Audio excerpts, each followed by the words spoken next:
Hello. My greetings. Well met. Greetings, traveler. Greetings, friend. The pleasure is mine.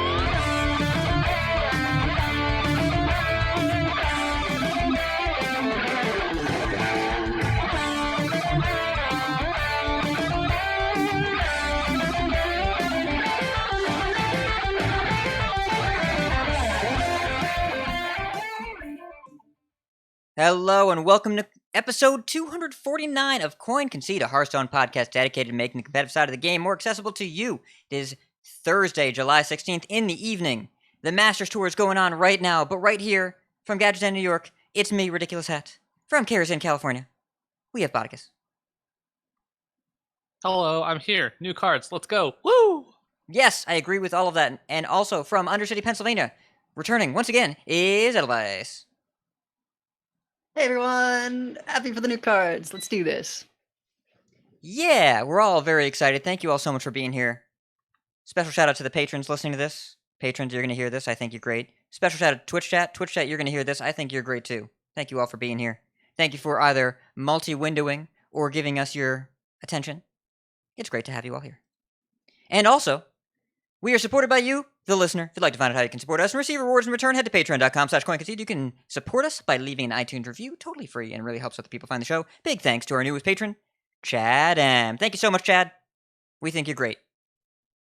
You know what else is great? Life and Ladder. I'm going to go first, because I feel like it.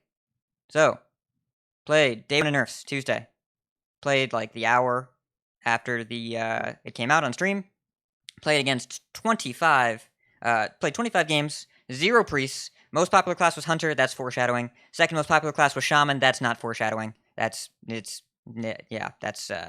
a day 1 situation. The meta feels substantially different in a really major way, but I haven't played Standard since then because yesterday was Wild Wednesday, so I played a bunch of Wild, and got to Legend, tried a bunch of stuff, quest mages everywhere, but the deck that ended up working for me was a 30 spell Fungal Fortunes token druid, which is very interesting and very different, and I did kill a control shaman on turn 4 because they decided to overload and I decided to Savage Roar, and my turn was better than their turn. So that worked out. I should point out, I was at 2.1. I won 6 games in a row to get to Legend in a pretty short amount of time. There was the Shaman that overloaded, that died, and there were 2 Spiteful Hunters. And I will say that Spiteful Hunter, typically not great against a wide board of tokens and Savage Roars, or like most of the other decks in the format. So I don't want this to be a glowing recommendation that you should go out and craft a bunch of spell token druid cards. I will say the deck is fun, and I find it quite good. Mulligan for Rising Winds, Fungal Fortunes, Whispering Woods, and Glowfly Swarm. And when you play Rising Winds on turn 2, do it for the draw. Draw the card. So yeah, a lot of fun. Edelweiss, what about you? How you been doing? What you been up to? Yeah, so in terms of life, I'm not going to get into details, but my wife and I had some sort of bad news this week that's making us reevaluate some of our plans for the future, delaying a few things. But to balance that out, I'm very excited for the new cards. And finally got Legend this week with Hunter. Did a coaching with Highlander Hunter, and we didn't drop a game. So yeah, Hearthstone's been feeling a lot better since the nerfs. I'm really enjoying exploring all the new options. That's pretty cool. Yeah, it's have you made any changes to Highlander Hunter? So we dropped Alex because that card is slow. I'm still really on the fence about Grand Slam. I have some builds that don't run it, and you just top out at Tiamat and Bran. Try and weave in the hero power with like toxic reinforcements and stuff. And then there's versions that do have Grand Slam because there are a lot of instances where that's just a pyroblast, right? There are certain games where it's like you keep on the pressure, they finally turn the corner, clear your board, and you're like, cool, take 12. So it feels sort of like an odd sort of tech card. It's like a tech card that kills your opponent if they are the deck that's not prepared for it.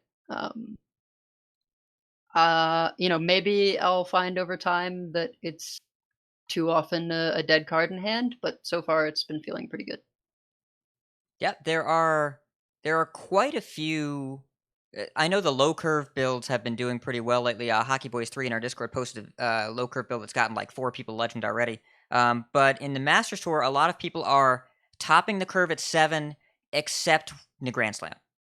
Curve goes 1 through 7, skips 8, skips 9, and then you slam them. Because it's a lot of damage out of nowhere, and it does something immediately the turn when you play it.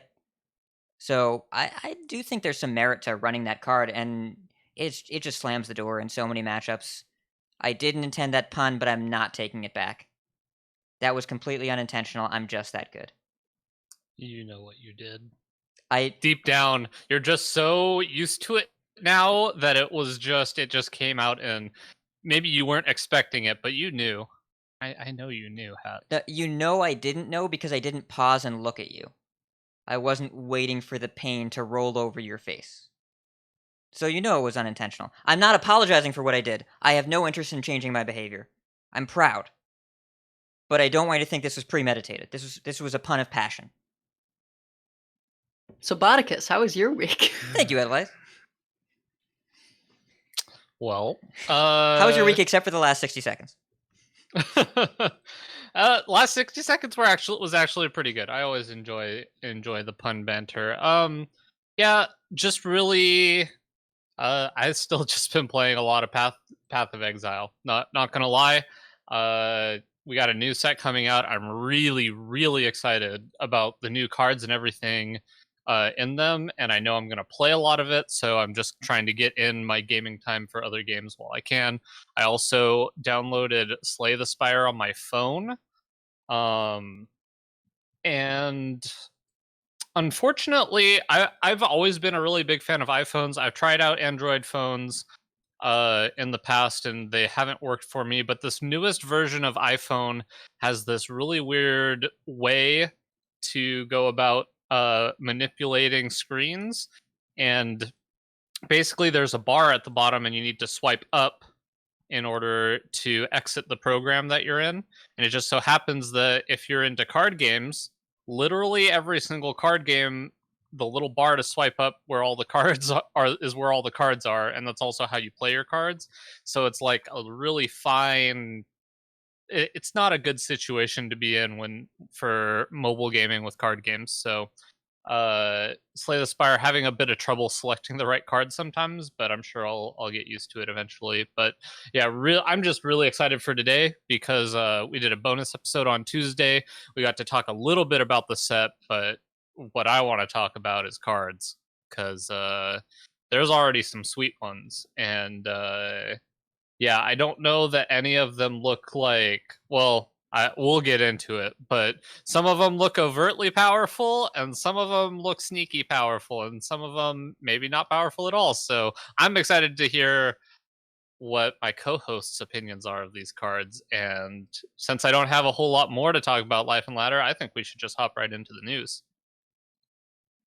I accept. Gadgets and Gazette always gets the scoop.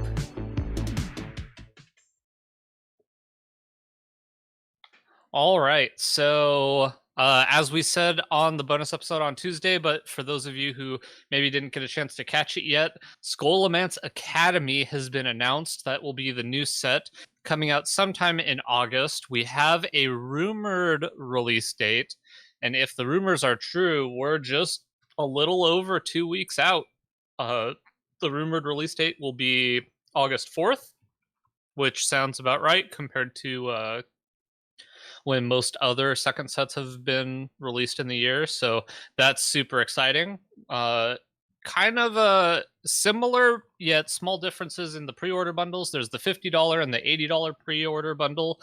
But if you get the large pre-bundle, the $80 one, now it's going to include 5 golden Scholomance packs, which means that it's Scholomance only cards, but all of the cards in them are going to be golden, which is something new and something cool. And as we mentioned on the bonus episode, these will not have the 10 pack guaranteed legendary clause with them, but still, I mean, just getting golden cards of the new set Just a little bit of extra value on top of that $80 pre-order that for people like me who generally ends up getting that. It's always helpful, helps build up the since I don't really use golden cards, helps build up the dust to really be able to make a bunch of legendaries that I'll play with a couple times and never play with again. So um yeah, we have on top of that, we know about dual class cards. That's kind of going to be the headline, I believe, of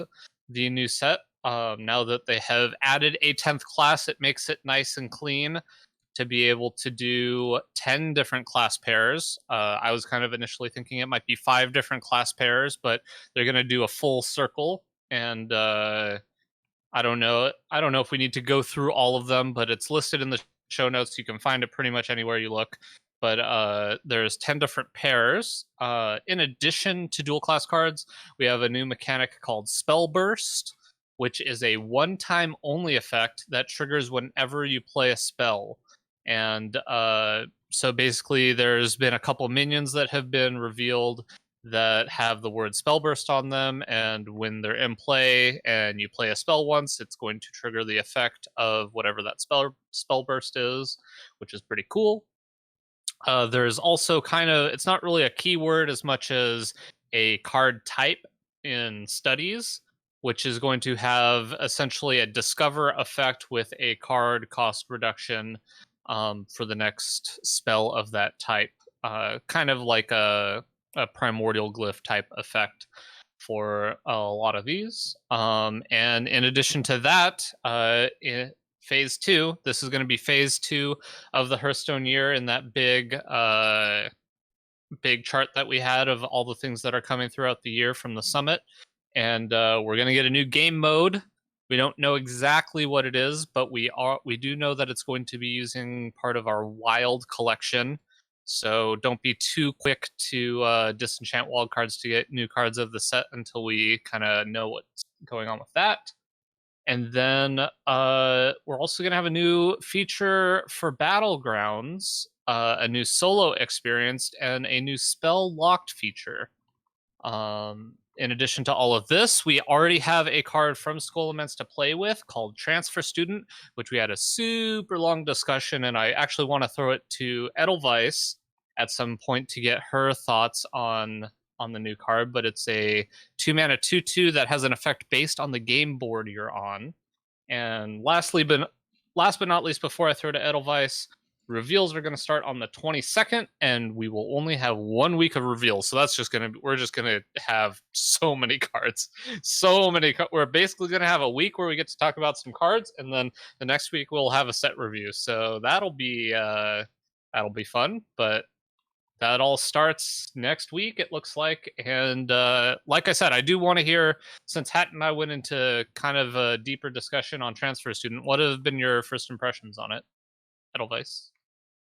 Yeah, so I, of course, try to jam Transfer Student in everything, because that's my way. I didn't Quest Shaman, because a lot of the standard effects are battle cries. I do think that even gets better with Scholomance, because you can get dual class cards with, I think the power level on average is going to be pretty good. But yeah, it feels like the power level is fine. I don't have a particular issue with this kind of RNG. I think Hat said it really well. Going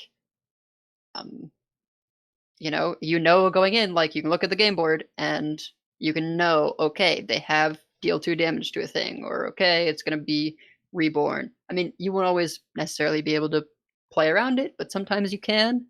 And nothing is super wacky. Initially, I was concerned because I never paid attention to game boards, and so I thought that oh gosh, we could get Death Knight cards in Standard. That would be bananas. And it would be, but that's not going to happen.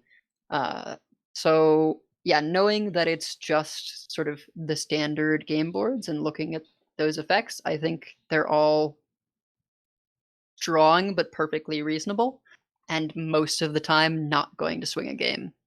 So I think it's a really interesting card.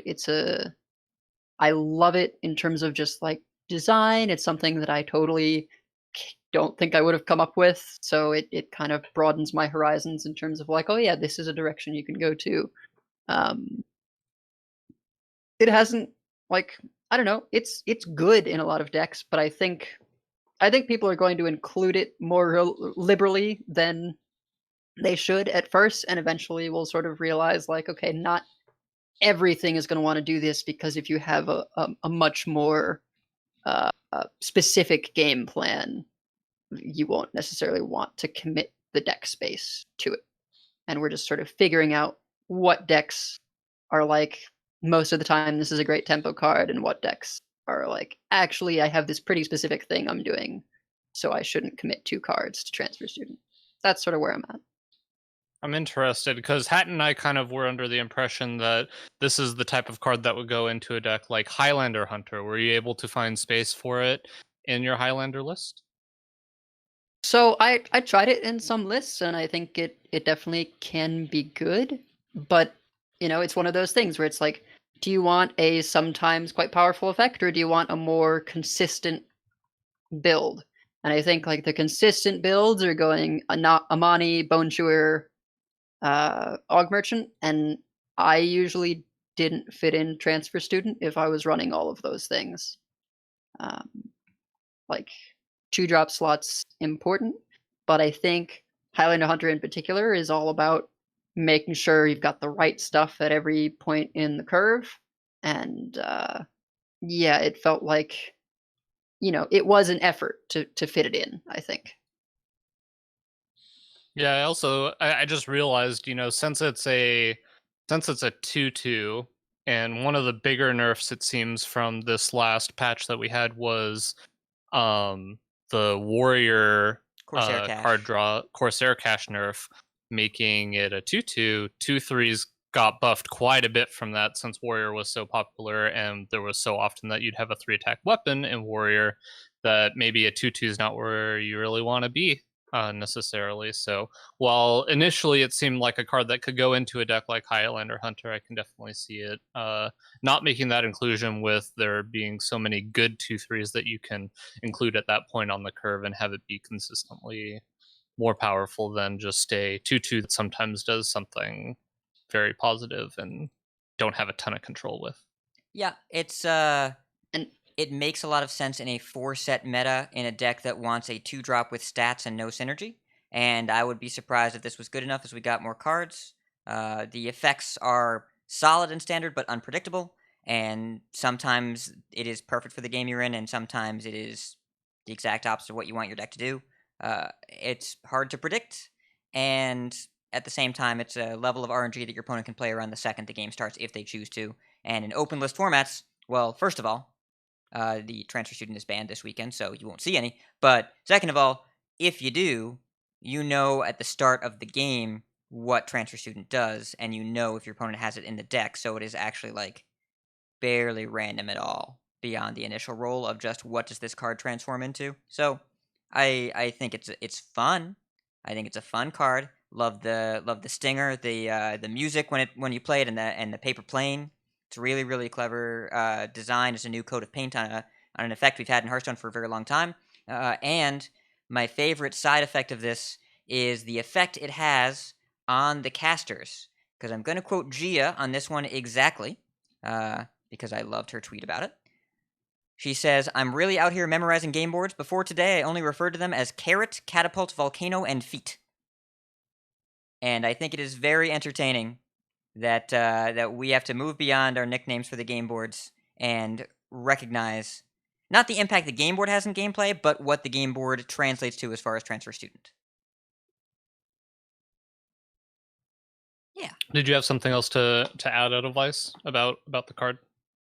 yeah, not directly about the card, but sort of what you were saying about the cash change. And you mentioned this a bit on the bonus episode, how it was like much more impactful than sort of we realized. Like we knew it was going to make a difference, but not necessarily as much as it did. I think Ben Hearthstone posted on Twitter, they're like, how is this possible that Warrior is now bottom of HS replay? And I think I sort of said back some of the things that you two mentioned, which is just like 2/3s are a lot of what we're playing right now in aggressive decks, and not having that guaranteed clear is a big deal. And also, your secondary tool of Warmaul Challenger is really bad against the 2/3s that everyone's playing, right? They're Bone Chewer Brawler and Amani Berserker, and you don't get to clear those and have a body left over with Warmaul Challenger. So, unless you like hit into it first and then have a 1/4 or something left over. So, yeah, I think that people are just gonna have to take some time to work out how to mulligan properly again for Warrior, because I think it's different. I think you're much more likely to maybe keep a skipper, because maybe you won't be able to Ankar into a Bone Chewer Brawler to find your skippers as easily, that kind of thing. Skipper's still really strong. Warmaul Challenger is still really strong in general, but the cash nerf definitely had an impact. I've been experimenting with Galakron Warrior, where pulling the Galakron weapon because you invoke will still clear those minions. And every time you invoke, you still get 3 attacks, so you can clear those kinds of minions that other warriors were able to clear before, but now you're the only kind of warrior that can do it properly. So I'll get back to people on how that goes. So far it's felt all right. But yeah, it's gonna. I think none of us we knew it would make a difference, but I don't think we expected it to make this big a difference. Speaking of Galakron Warrior, I actually played against a Galakron Warrior as a priest that had no invoke cards in their deck. They literally just played normal and Rage Warrior with a Galakron, so that every turn, on top of doing whatever they were doing, they were hitting me for 3. And that matchup went from really, really good, I feel like that's a good matchup for Priest, to almost unwinnable. It felt pretty much unwinnable because I couldn't do anything about getting hit for 3 damage every turn. So Since that the was balance interesting. changes on HS Replay at top 1000 Legend, the Control Warrior with Galakron in it is labeled as Galakron Warrior, but it is Control Warrior with Galakron in it, is the 4th best deck in the format. Its number 1 is Dragon Hunter, number 2 is Highlander Hunter, number 3 is Murloc Paladin, number 4 is Galakron Warrior. This was obviously a significant balance patch because those 4 decks in that order is Loco Crazy Bananas, and of course things will stabilize pretty soon, but putting the card Galakron, the Unbreakable, in your Warrior deck really does help the Priest matchup a lot, and playing Wrench Caliber in a format where everyone is running Highlander Hunter is also not a bad idea. Now, Highlander Hunter is not really much of a Highlander deck anymore. You care about Zeph and Bran, but you also just play Big Fatty Boom Booms, and that's fine. But it's still nice to not have to worry about Zeph and Bran, because if you're an Armor Gain deck with a lot of removal, and then you just happen to throw a couple bombs in their deck, and then you happen to be able to steady shot, or I guess ballista shot, a priest every turn, it's not a bad thing. And I wouldn't be surprised if it becomes the flavor of Warrior going forward, at least in this very initial underdeveloped meta, which has changed significantly. Honestly, the biggest nerf to Warrior was the 3 nerfs to Demon Hunter, because you took away its best matchup. You're still pretty happy as the risky skipper deck to play against the Murloc deck most of the time, but sometimes they go Seer into Felfin Navigator, and your skipper does 3, and all their stuff is 4 health, and then you die. That happens. It happens. Yeah, and speaking of new patch, that was pretty much the majority of the announcement of the new set. But in addition to that, we got a pretty sizable new patch with some minor tweaks and some pretty major tweaks to Battlegrounds. So the 17.6 patch is live, right? That should be live now. It was live on Tuesday. That's where they added Trench Student. Yeah. Yeah, so a new weapon frame update is coming on the 30th, which is sweet. So all of those weapons, whenever something gets revealed now, we're gonna know what class it's for, which is great, because that always used to be a problem trying to figure that out. And honestly, the art change, this example they have here for Stormhammer looks super sweet. I'm real excited about this change. Even though it's more of a quality of life than anything else, it's a pretty good quality of life update. In addition, We have those BG changes. So We hold talked on, about hold them a on a lot second. on. Hold on a second. Let's see. You see in the show notes I have bolded very important date. This is a very important date. So Okay. they revealed in the 17.6 patch notes, they said new weapon frames coming July 30th. Now, July 30th is the last Thursday of this month, which is in 2 weeks. A change like this will require a major patch, and they always do a major patch the Thursday before the set drops. So, the fact that they told us July 30th means that as of right now, I am expecting the expansion on August 4th, which is, I think, a week earlier than we were originally talking about. I think they kind of tipped their hand a Yeah. little bit here. Yeah, I don't know how much they don't care. How much do they really care about that though? Like, I understand on some level that if they really didn't care, they would just tell us the date that the set's going to be released. But I don't know that this has always been information where they're like really upset if the date of the set release gets leaked. I would feel like having cards get revealed getting leaked is much more of a problem than just like, oh yeah, this thing that's going to happen on this date that is kind of a surprise, kind of not really a surprise for most people, since it's most people can guess when it's when the set's going to be released anyway. I feel like it's probably not the biggest deal, but I don't know, maybe Well, I'm glad they shared this piece of information. I love knowing that at the end of the month I'll be able to know what class my weapon is in, as opposed to just when I go to deck building. But it's for those of you that want to know when to plan a vacation day.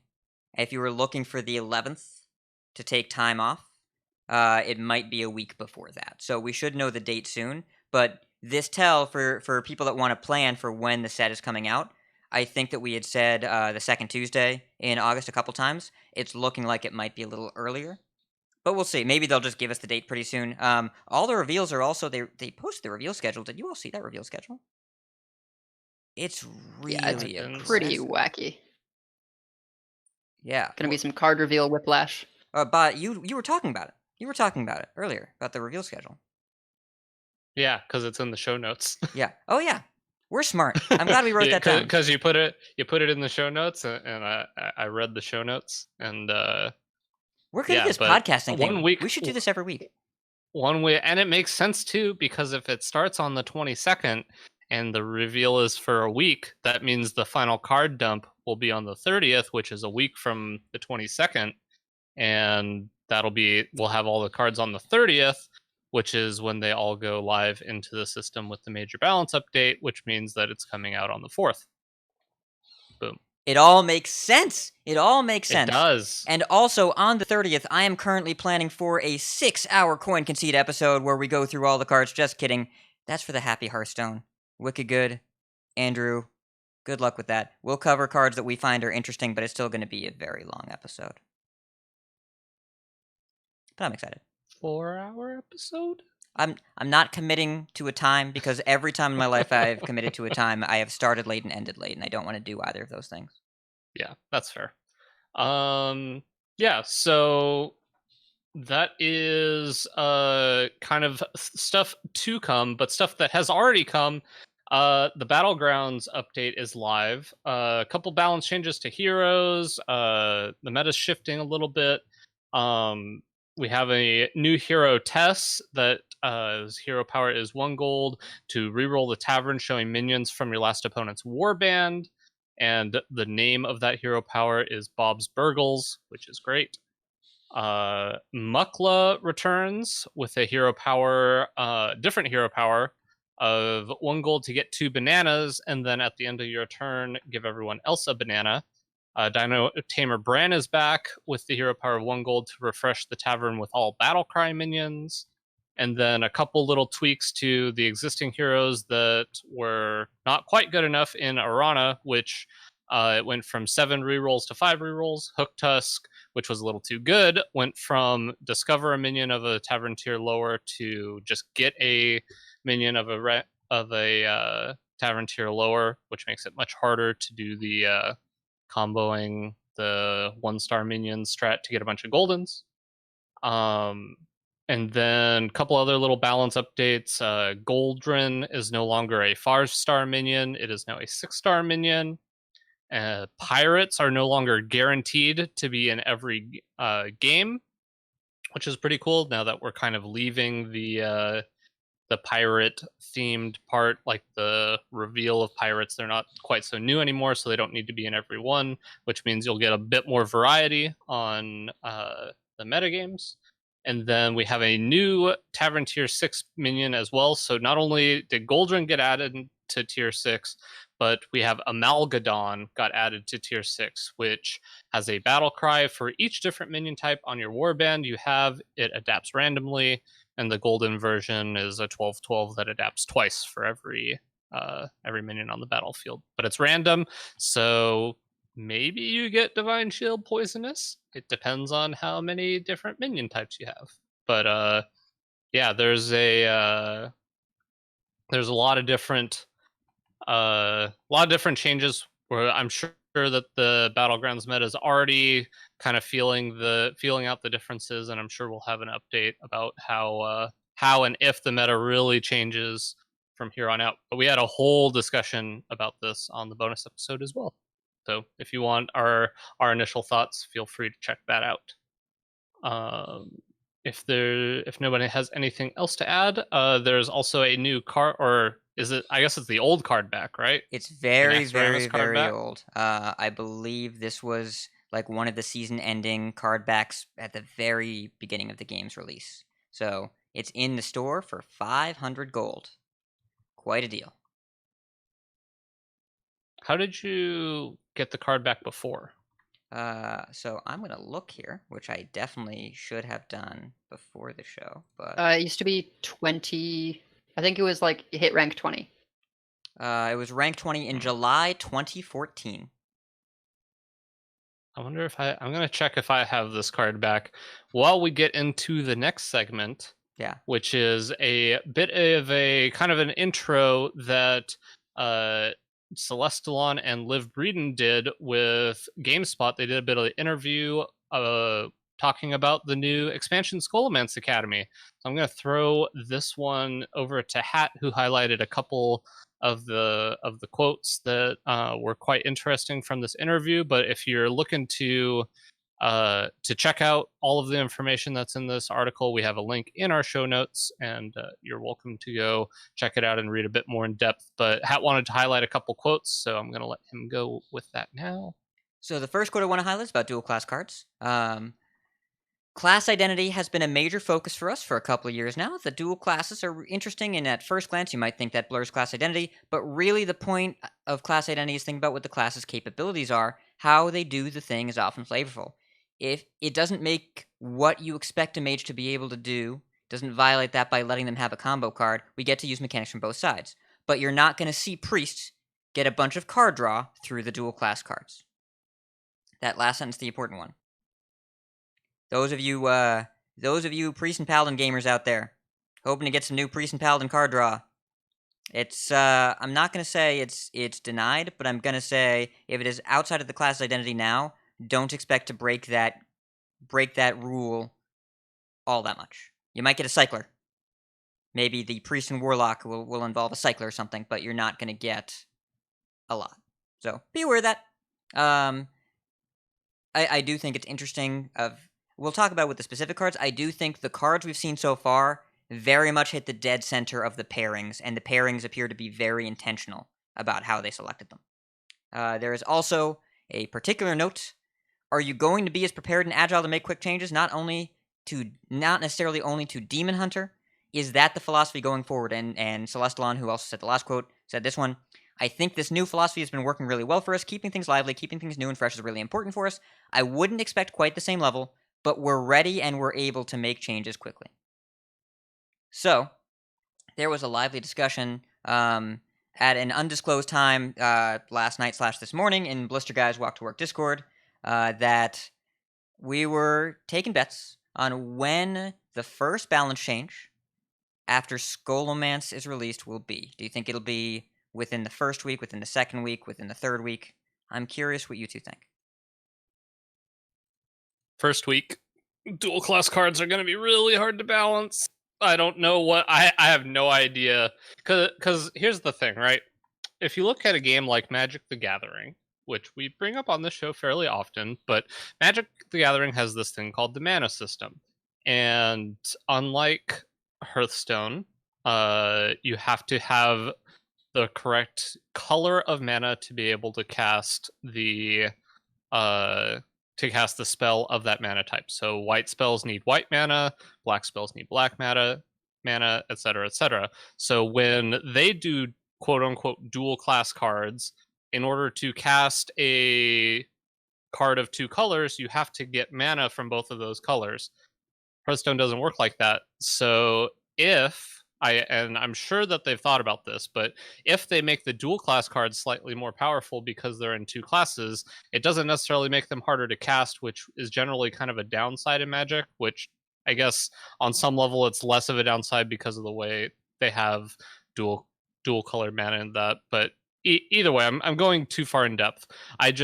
Dual class cards could be quite difficult to balance, and so I could see something sneaking through that seems like it'd be okay with one class, and maybe the other class they're pushing it in a little bit, and it makes that class just a little too strong. So I'm going to say not within the first day. I'm not going to say we're going to have Demon Hunter style nerfs, but I'd say after a week, I bet I could see a balance. I could see a balance patch. So I am going to guess 2 weeks. I'm a little more optimistic about this. I think that one thing is we have never done dual class cards before. Last time we did tri-class, worked a bit differently. Those weren't crazy busted. Like, many of them were quite good. Kazakus was quite good, but I think in general, like, some of them were hits, some of them were pretty whiffs. Some of them were hits and some of them feel were like- grimy goons. Yeah, exactly. Yeah, some of them are grimy goods. I feel like it'll be better, but still a little similar here. 40 cards is not a ton. I'm thinking that, at least from what we've seen so far, I don't think any of these effects are totally busted. And it's our first dip into, okay, what's a thing that is shared by these two classes? And I think that doesn't necessarily have to be broken. So I would actually think that maybe if something's a little powerful, they might even nerf around this, right? Like, if the shaman druid gain 2 mana crystals is too good in druid, I think they will maybe put Mount Seller up to 8 or something like that. I don't know how you change that card itself. Make it cost 2. Yeah. Make it give you Something like one that. mana crystal and overload for 1. Yeah, maybe make it just but that almost feels more like it would be rogue shaman. Like, rogue is more the coin thing. Yes. But yeah, Poorly counterfeited coin. They could do that. No, here's what you do. You leave it giving 2 mana if you're playing druid, and then if you're playing shaman, it overloads you for 2. Yeah. Only if you're playing shaman. That would be in line with the current class identities. Yeah. Yeah. I asked this question because I actually surprisingly have a long-winded response that is only tangentially related to what I asked, which I know is out of character. So, here's the thing about what has happened the past 2 sets. The dev team does not want to be called beta testers anymore. Or they don't want players to say I'm a beta tester anymore. They don't want that anymore.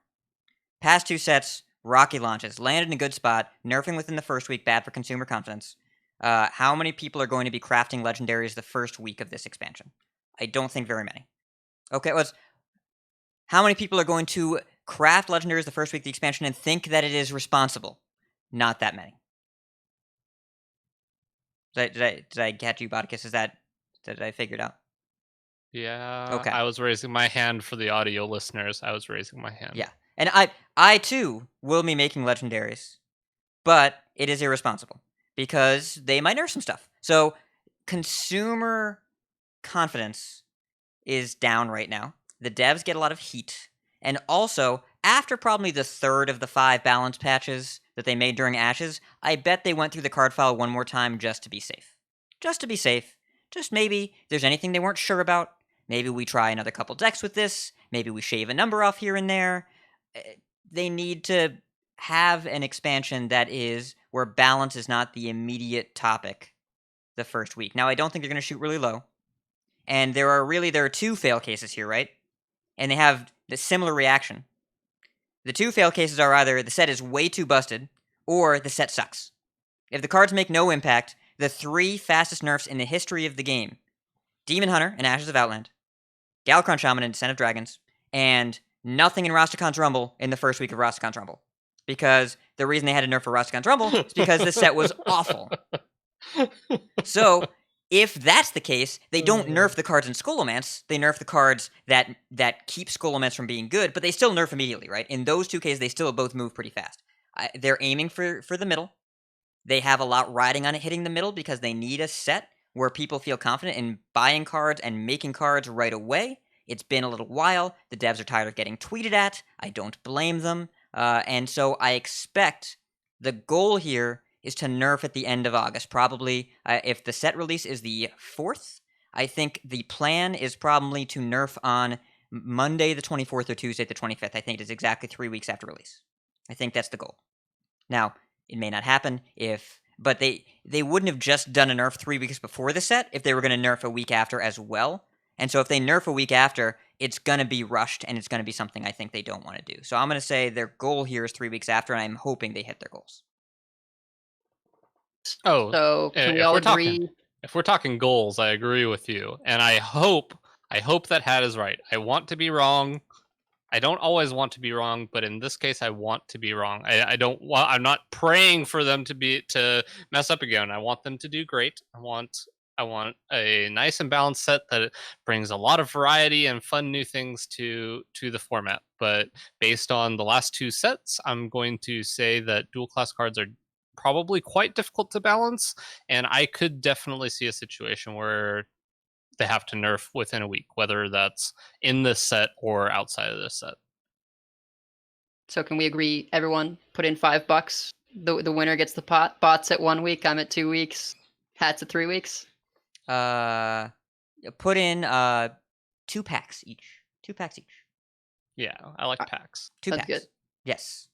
Yeah. Well, and also, but here's the thing as well, and I know this actually may be an argument in your favor, Bodicus. They've printed dual class cards already. They just gave them to one class. It was called the KFT Druid set.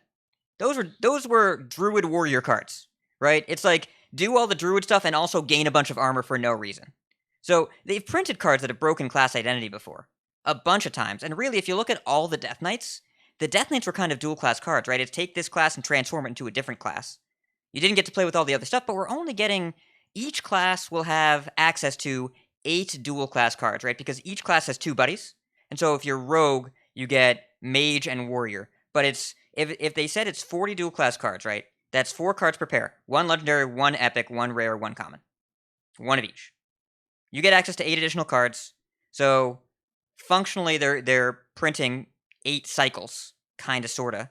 But I'd be surprised if that was the hang up. Usually the cards that surprise us, I think are either like splashy cards that are pushed for power, not based on the mechanic they have, or cards that are unassuming, like your corridor creepers. Dual class cards, I bet, were under the microscope, and so that's why I think if there are nerfs, I doubt it would hit there. With possibly, I mean, it's Lightning Bloom. We'll talk about Lightning Bloom a lot. There will be a lot of conversation about Lightning Bloom, but I don't even think they'll nerf that card. I doubt that card is too good. We'll talk about it. Yeah, I'm probably under the same impression as you. I don't know, but I mean, it's one of those things.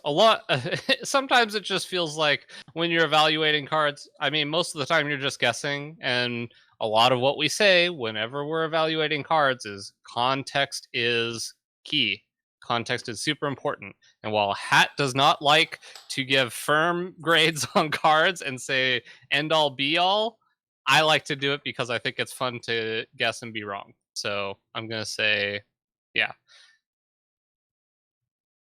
I'll agree that it's fun when you're wrong. I think that's. I got two packs riding on me being wrong, and hopefully I'm wrong, and I owe somebody 2 packs. What happens if it's like a month after? Nobody gets anything. We all buy ourselves. Hat's 2 packs. closest then. Yes. No. What Edelweiss said. I like that more. Yes. If we're all wrong, then pay me. Love this idea. We can do... Yes, that can be just a standing rule. It's fine. I love this podcast. It's fantastic. So, that's the end of the news here. Why don't we move right along to tournaments if you're all ready?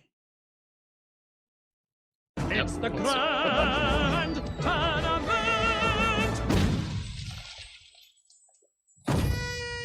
Too slow, but I like where your head's at, Bodikus. All right. So, the Masters Tour is going on as of literally right now. This Masters Tour Asia Pacific is being played in the Asia Pacific server, and that means the European players have a very difficult time zone to manage, and the North American players don't have an easy one either. It started at 8 p.m. Eastern U.S. time. I think actually the best time zone for this, outside of being local, is Pacific time. It's 5 p.m. to 1 a.m.-ish or so.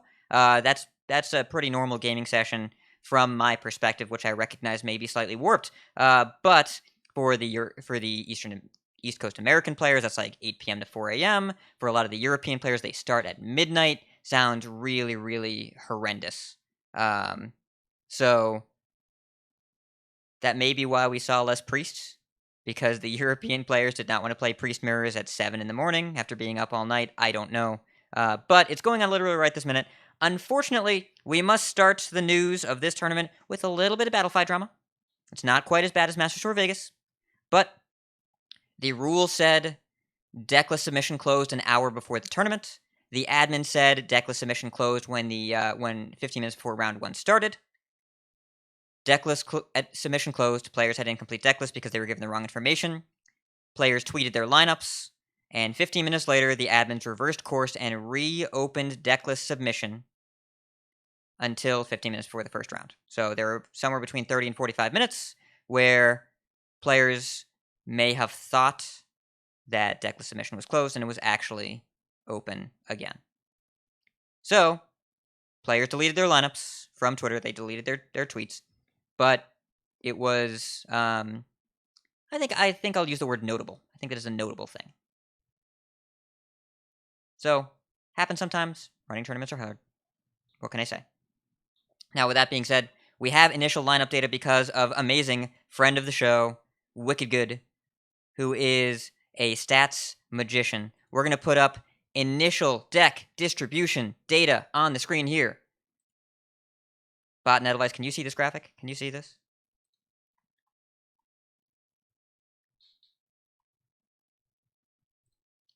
You are all... Yes. No. Yes, I can see it. I'm going to reload the page. Okay. I'm going to drop this. Very professional. How's it going, Twitch chat? We're all good here. I'll just edit this all out. I'll just edit and post. Because I'm going to put it in our Discord here. And so we're going to start with... now I can see it. We're going to start with deck distribution. 82% of players brought Hunter. 82% brought Highlander Hunter. 4 to 5. That's a lot of Hunter. I think that very top line is a good indicator of what happens when you nerf 2 days before tournament.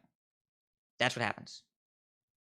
So, interesting to note, Warrior is still quite popular, but Enrage Warrior is less popular than Bomb Warrior. We talked about this a little bit ago, but turning off Highlander decks seems really smart. A lot of these decks do have the card Galakron the Unbreakable in them.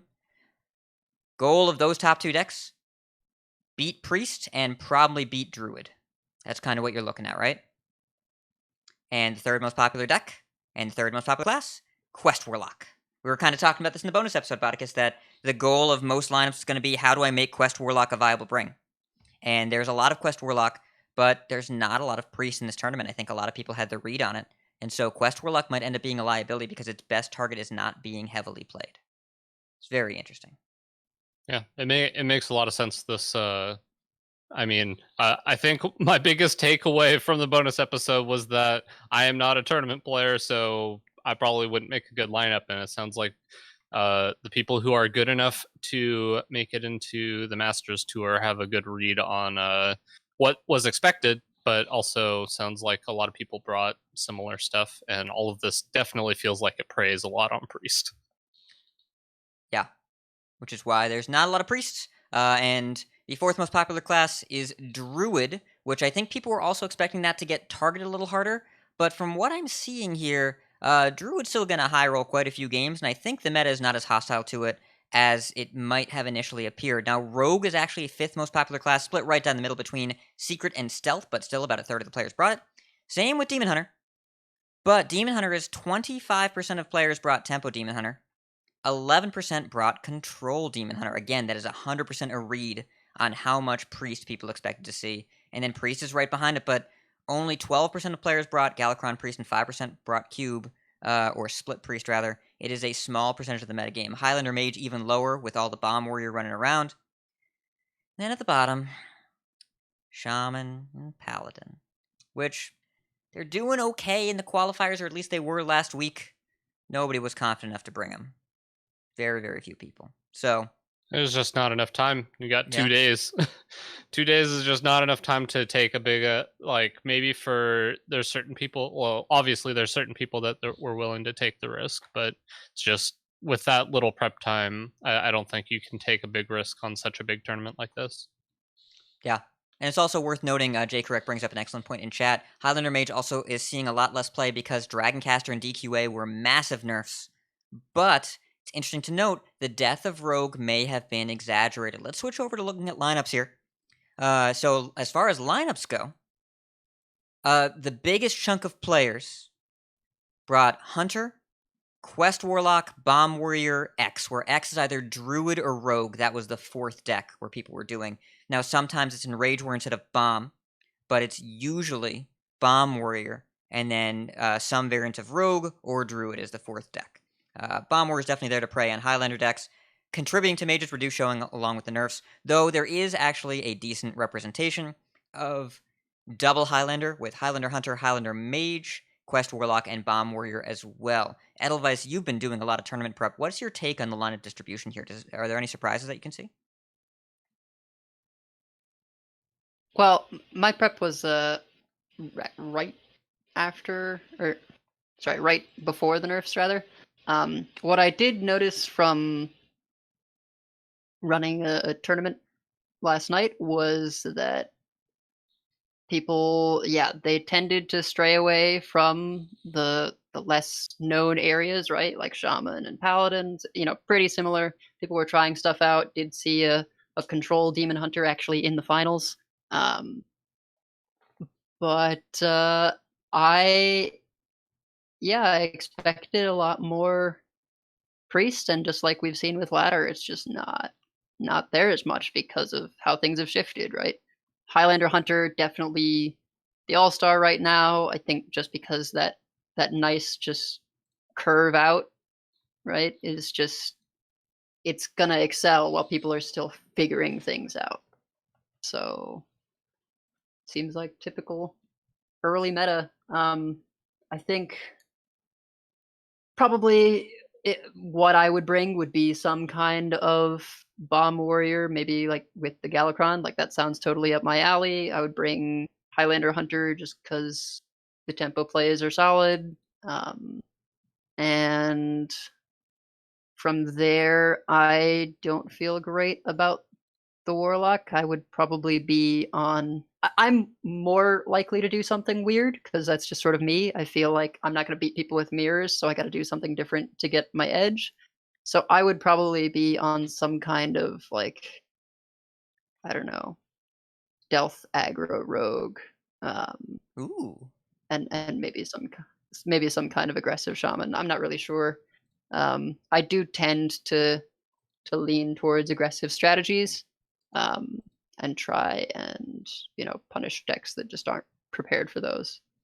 But yeah, I think the only things I would be sure of is like I would bring Warrior because I do think Warrior is still strong. And I would bring Hunter. Yeah, Hunter seems to be the easiest answer here because it's the deck that lost the least, and it preys the most on what is left on top. It was also pretty heavily held down by Demon Hunter. Or at least it was one of the matchups you really didn't want to see, and you don't see Demon Hunter quite as much anymore. So, yeah, it's a little bit different than what we're expecting, but I'm very curious to see how it plays out. And keep in mind as well, Transfer Student is banned in this event. and these are deck lists after 2 days of testing. This is probably a very different meta than what we'll see on ladder next week when the Vicious Syndicate report comes out. So be prepared for this to be the beginning of the format's development, not the end of it. It'll probably be fresh right down to the very last week before Scholomance comes out.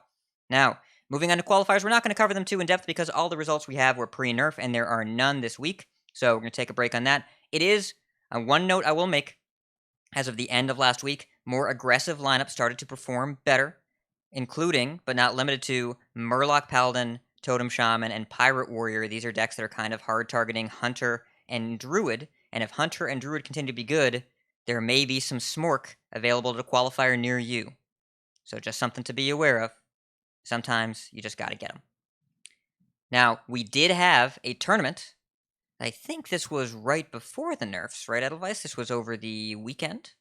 Correct. It was week 1 of Supergirl Gamer Pro. Sunday night. Sunday night, week 1 of Supergirl Gamer Pro, as we talked about on the show last week. And Edelweiss, we had you on last week. You were excited about playing. We're excited to have you back on the show because you won the thing. We're going to put your lineup up on screen here. Tell us a little bit about what you did. Yeah, so I actually had no idea that there was no ban for this tournament because that is anathema to me as a tournament organizer. It completely took me by surprise. I think, and I mentioned this on Twitter as well. I'm very grateful to Supergirl Gamer Pro for putting on this tournament. But as like an organizer myself for Nerd Street, I have some reservations about how things were run. I think that at the very least, the Masters Tour qualifiers are best of 3 with a ban. You could mirror that, and I don't think you lose anything. Best of 3, 3 decks no ban is really weird because you basically get a self ban where it's just like, you get to pick the deck that you don't want to play. And it's interesting, but not useful, right? Because hardly any other place is going to do this. So while it was unique, that doesn't help me if like I'm trying to get into competitive with this thing that's more comfortable for me because it's all women.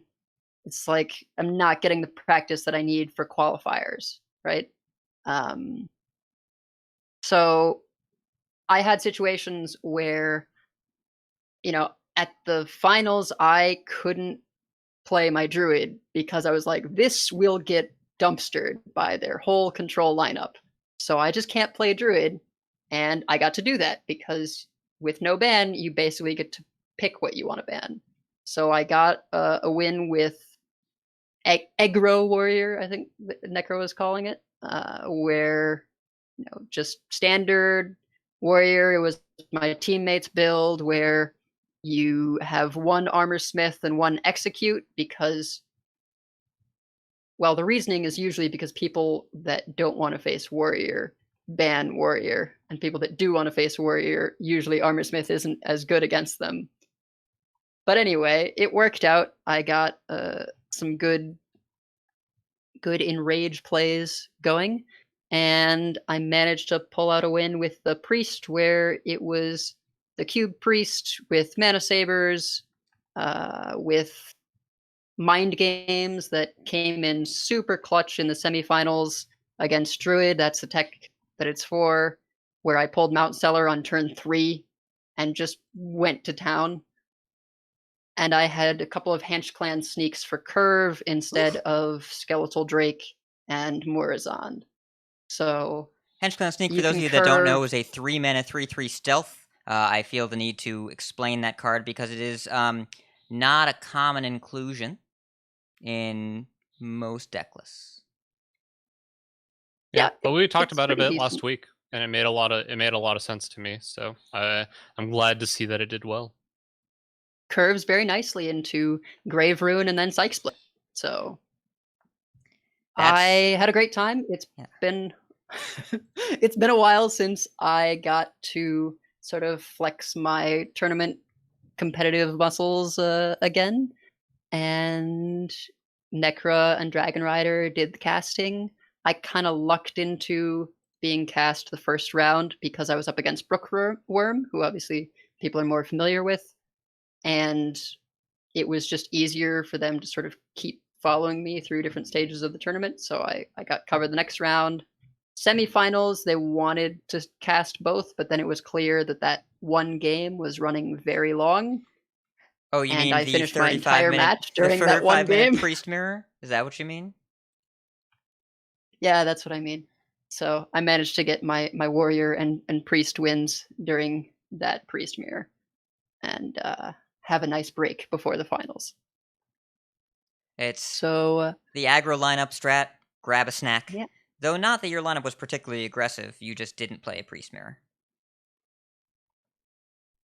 it was. But if I had played a priest mirror, I would have gone for a tempo win most likely, because my list was not built for value. No, you had a I 3-minute mean- 3-3. Most priest wins are tempo wins, at least when I play. Play So, as it for should be. tempo. Yeah. Yes, exactly. Well, congratulations, Edelweiss. We're excited to watch you through the next few weeks. Remember, this is a 9-week league format series where players earn points by doing better. Edelweiss got a big ol' mess of points by getting first place the first week, so hoping that you make it to the playoffs. But congratulations, very well done. And when is the next you. cast? When is the next cast? This is every Sunday, I assume? Every Sunday, yeah. I believe. Shoot, I don't remember the starting time, but it's 7 it's p.m. something Eastern, like 4 p.m. 7 Pacific, p.m. Eastern, U.S. time. yeah. Yes.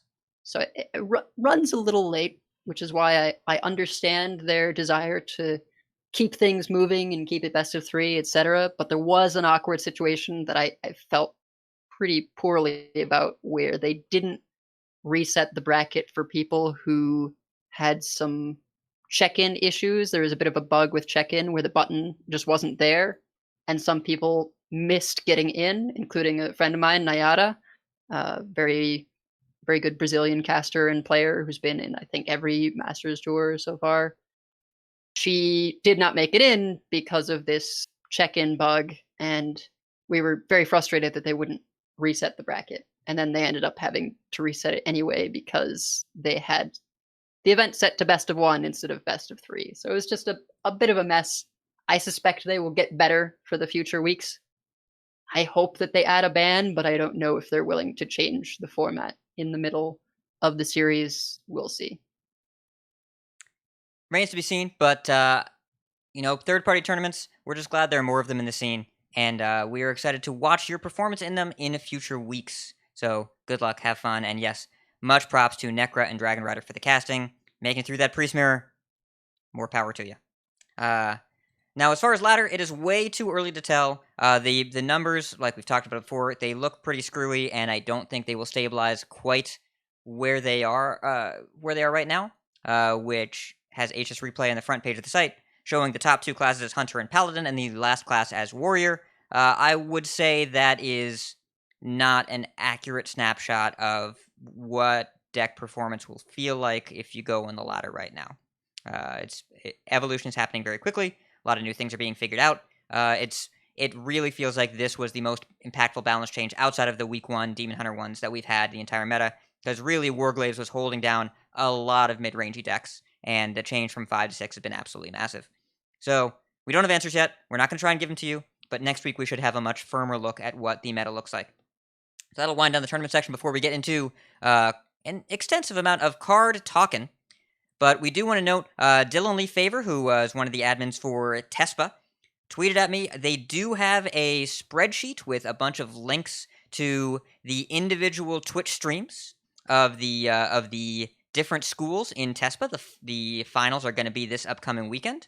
We have that link in the show notes, and in addition, we have they also have the bracket in that document. So TESPA doesn't have any official coverage, but the individual schools are covering. We are down to the top 8 in the varsity finals and the top 4 in the open division finals. Definitely worth checking out if you want some more Hearthstone over the weekend.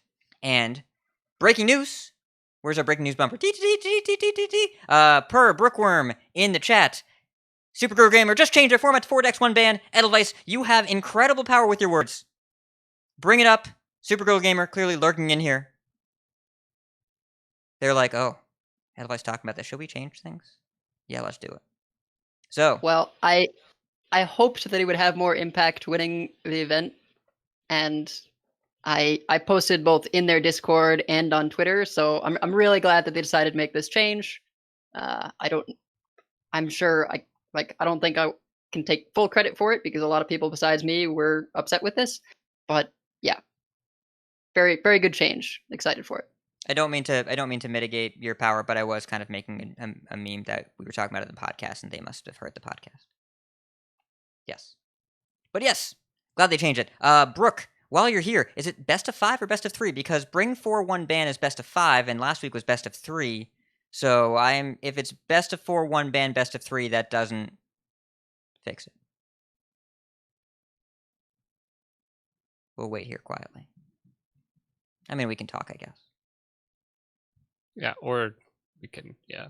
I mean, we can move on to the next section. I can edit and post, but if I stay right here, I get to do less work. All right, we'll move on to the next section, but really glad to hear that adjustment. I'm going to mark this down right now. I'm marking it down so I know exactly what to cut out of the audio, and it'll be nice and easy to find. So, definitely check out Supergirl Gamer. Definitely check out Tespa. Third-party tournaments. It's happening. Brooke, stop apologizing. You're coming in here giving us good news. Why are you sorry? It's okay. It's okay. We're happy to hear the good news. So, you know what else we're happy about? Bodikus, what are you happy about? New cards, new cards, new cards. Let's go, let's go.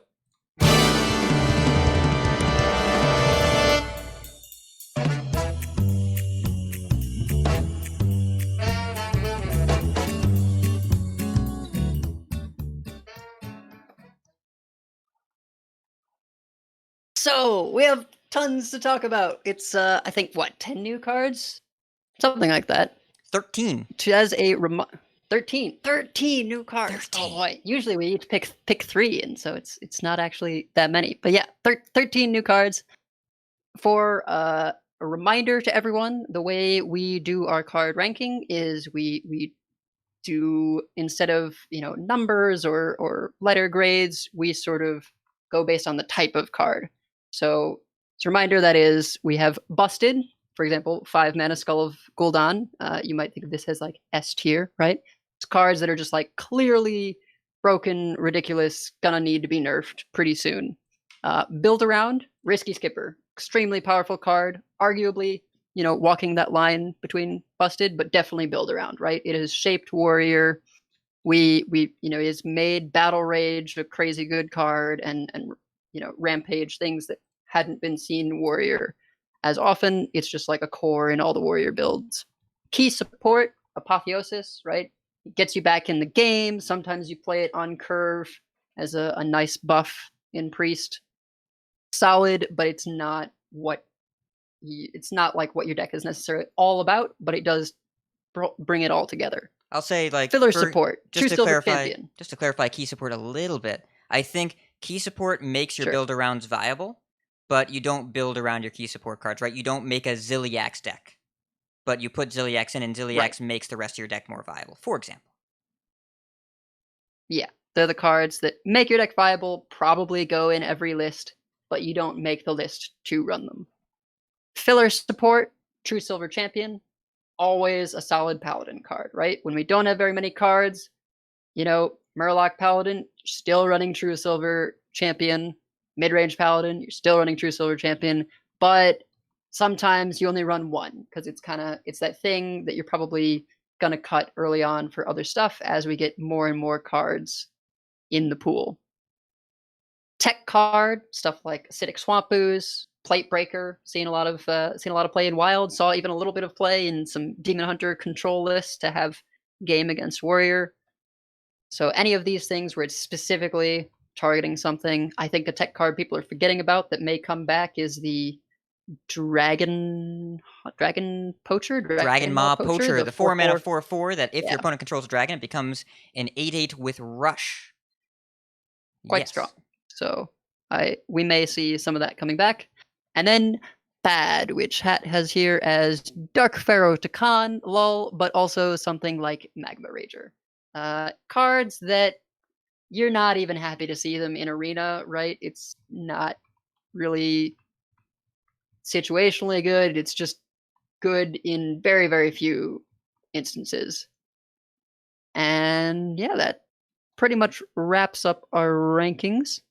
We're going to hit it off with a dual class legendary here, Shando Wildclaw. It's a druid hunter legendary. 3 mana, 3/3, so solid vanilla stat line. Choose one, give beasts in your deck +1/+1, or transform into a copy of a friendly beast. I really love this card. It kind of, you can see which one goes with which. I'm inclined to feel like the +1/+1 is the hunter side, and the transform into a copy of a friendly beast is sort of the druid side. Obviously, choose one druid effect. I doubt we'll see this in like any kind of quest beast druid that gets to do both, but I might try something with that. We'll see. I don't know. How are you all feeling on this legendary? I mean, the first thing that comes to mind, I think for most people, is they look at this card. It costs 3 mana, and then you look at Dino Tamer Bran, and that costs 7 mana, and you can have 10 mana, and if you add 3 to 7, that's 10 mana.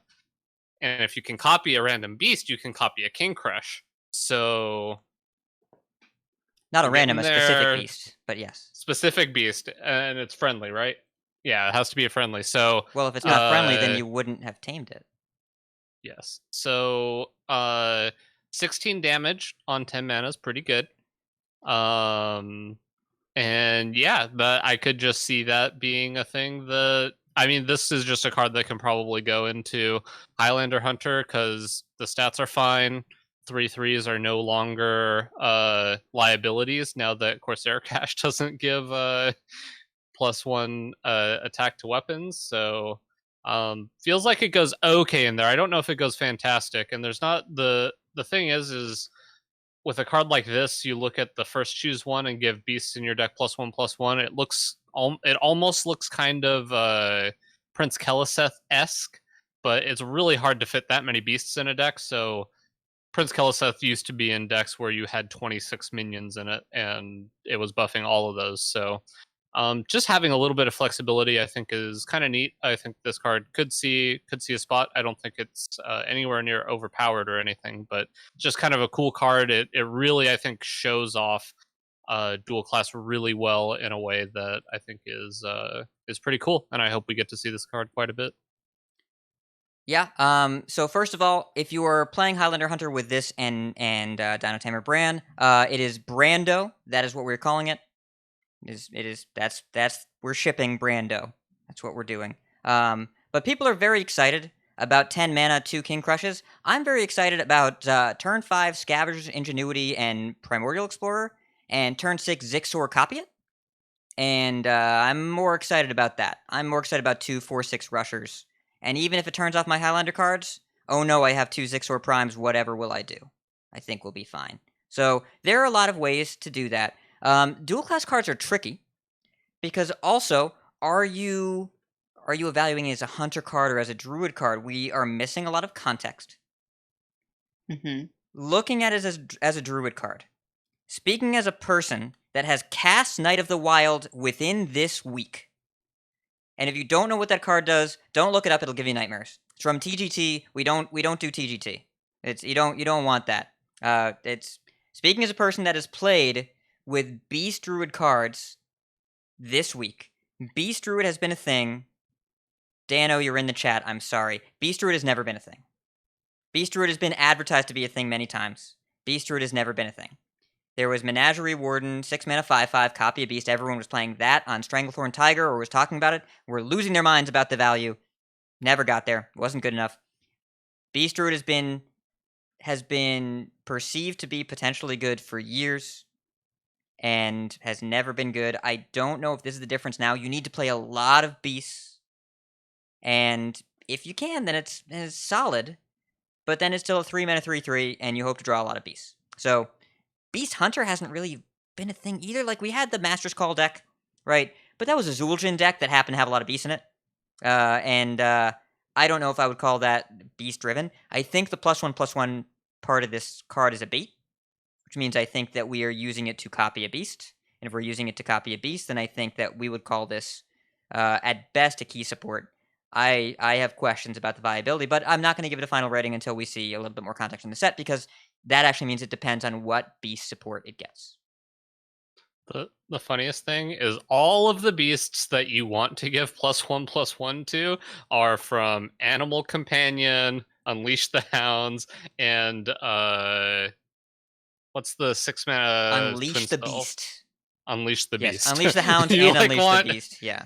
Yeah, you want all of those to have +1/+1, and this doesn't affect them. So unfortunate, but Yeah. Oh, I and think Desert it's still just Spear. a cool card. You want to copy Oh like yeah, Desert Spear stuff. Like, Spear, it's yeah. fine if you hit Diving Griffin and Zixor in your deck. Like, okay, is Yeah. that worth a card? No, we'd obviously have to play more beasts. Maybe you hit a Phase Stalker in there too, but it's for that kind of brute force to work. Like you said about Keleseth, it has to have a lot of hits and come down early, and the difference between turn 2 and turn 3 is also massive. It's enormous. So I have questions about the +1/+1 half.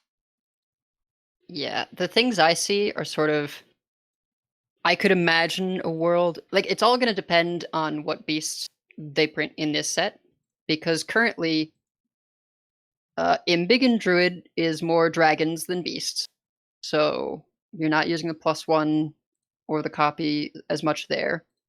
Granted, that could change, right? There are some good hits. Marsh Hydra, I'm bringing it back. Marsh Hydra, great hit. The Guardian that has Reborn and Untargetable, that's also a great hit. 6/8 Taunt Shroud. But in Hunter, as you mentioned, Highlander Hunter, not a ton of hits. And Swarm of Locusts, Unleash the Beast. Like, everything is so spell-based. We have part of why there isn't a mid-range hunter right now is there just aren't the beasts to support it, or if we do have the beasts, it's something that depends on another thing, such as the 4-mana 3/3 summon 2 hyenas if you have a secret. Well, then a bunch of your deck is secrets. Same with the 2-drop inspire, put a secret into play. It's this weird thing where you're being forced to have some of your deck be these spells in addition to the beasts. So you can't get that kind of density that Shando Wildclaw really wants. So Okay, sorry, go ahead. I was just gonna say I agree that the copy seems like the more readily available side. It's really gonna depend on what beasts they print, which this is very common, right? Maybe we see this as copying a beast for the majority of the time, and then as more sets come out in the future, eventually we'll hit a point where there's a density of beasts such that we're using that side of the card much more often. I think that's a very real possibility.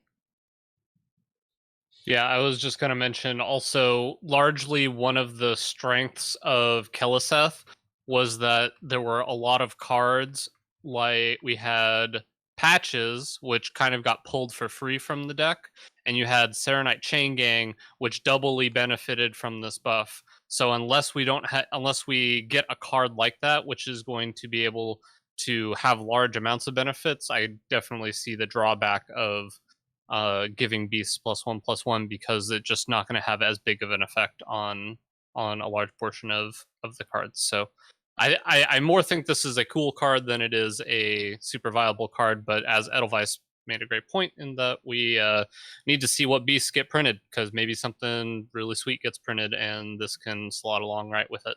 Speaking of really sweet cards, Bodicus. Yeah, I see it. Oh, go ahead. Go ahead.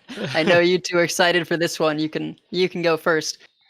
Mage Rogue, it is perfectly up the alley of Bodicus and Hat. So how do we feel about Wand Thief? It's 1 mana combo. Discover a mage spell. Yeah, so it's a 1-mana 1/2 minion, 1-mana 1/2s. I've been a fan of some of them, and not a fan of other ones. This one gets you a Discover a Mage spell, and if any of you have played with Discover a Mage spell before, there's a lot of really good mage spells. Discovering a Ray of Frost from this in Rogue seems disgusting. And yeah, 1-mana 1/2s with large upside. I don't know. This card is sweet. I guess the issue is that it's 1 mana, so it's like you want to play the other thing before you play this to get the spell that you're gonna play. But still, I just think it's gonna be a solid card. Really, really excited to play with it. It was also a large reason why I had Mage Rogue being one of the class combinations I wanted to play with the most.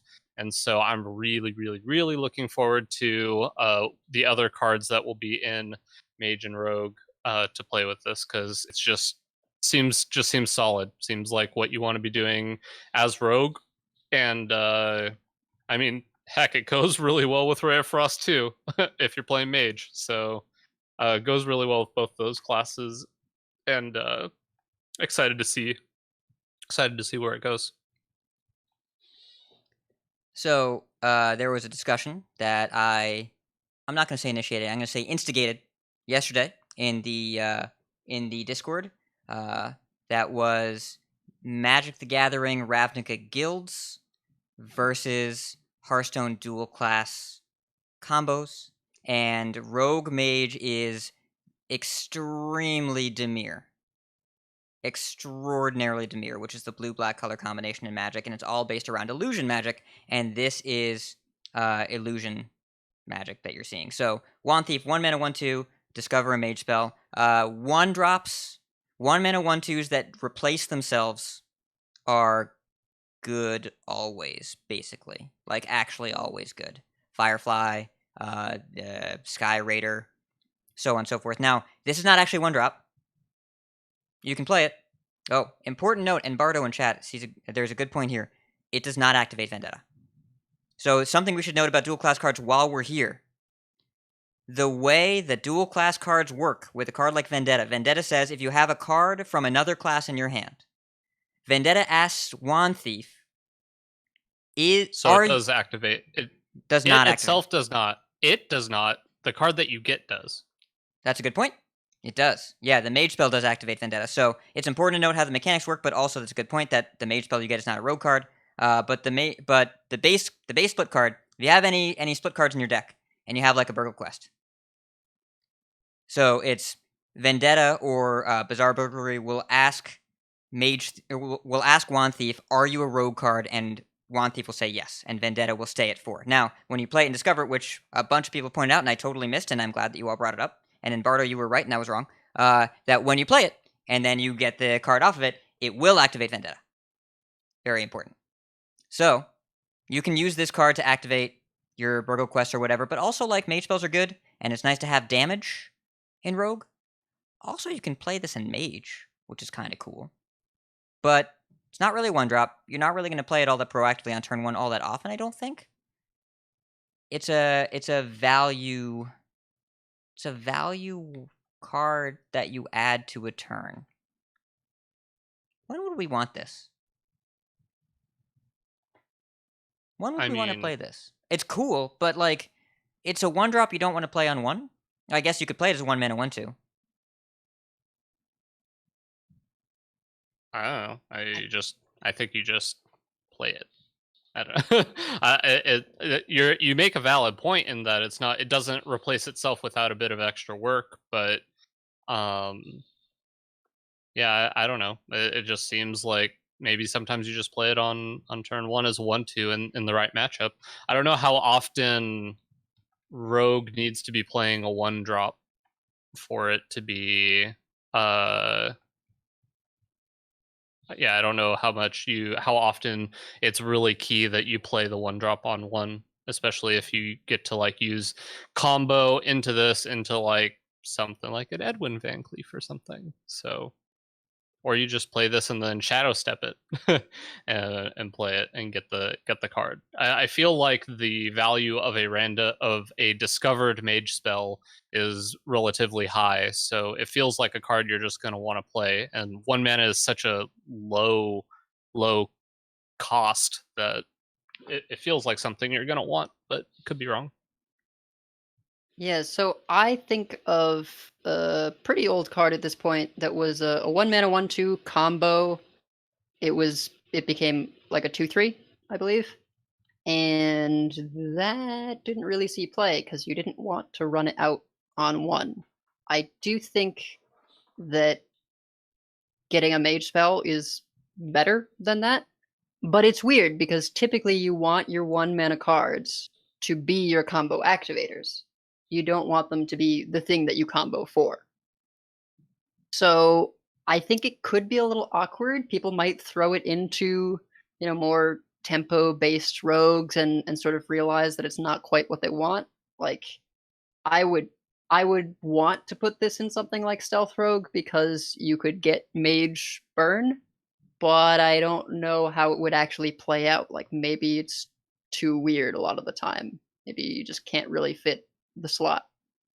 I do think that Burgle Quest Rogue has possibly just been waiting for a density of actually good Burgle cards, because so far we've had to play things like Clever Disguise, which isn't amazing, and you don't want, like, if you're looking to play that quest deck, you don't want to be playing cards just to complete the quest, right? That deck will only be good if each of the individual Burgle cards is pretty good on its own.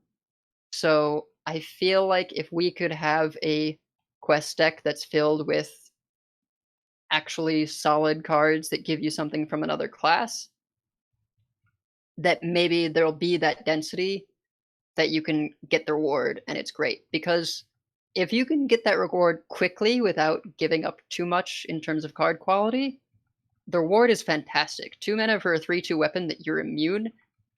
It is very rogue kind of heal, but it's extremely powerful. The few times that I have gotten it off, that weapon just saves you so much life over the course of the game and gives you so much tempo that it's quite good. So I would love for that deck to sort of see its time. We'll just have to see how the other rogue dual class cards are in terms of, and potentially other Burgle things, in terms of getting that quest completed without sacrificing card quality. Also of note, we still have Invoke in Rogue, which gives us lackeys, which turns us on pretty easily. So it slots in fairly nice to those decks. And I think the thing is this, as much as I'm going to regret saying this makes Pharaoh Cat a lot better, because now you have more 1-drops to go with the Pharaoh Cat. And also a lot of Rogue decks if we're seeing a lot of Priest and Druid still, are playing Questing Adventurer. Questing,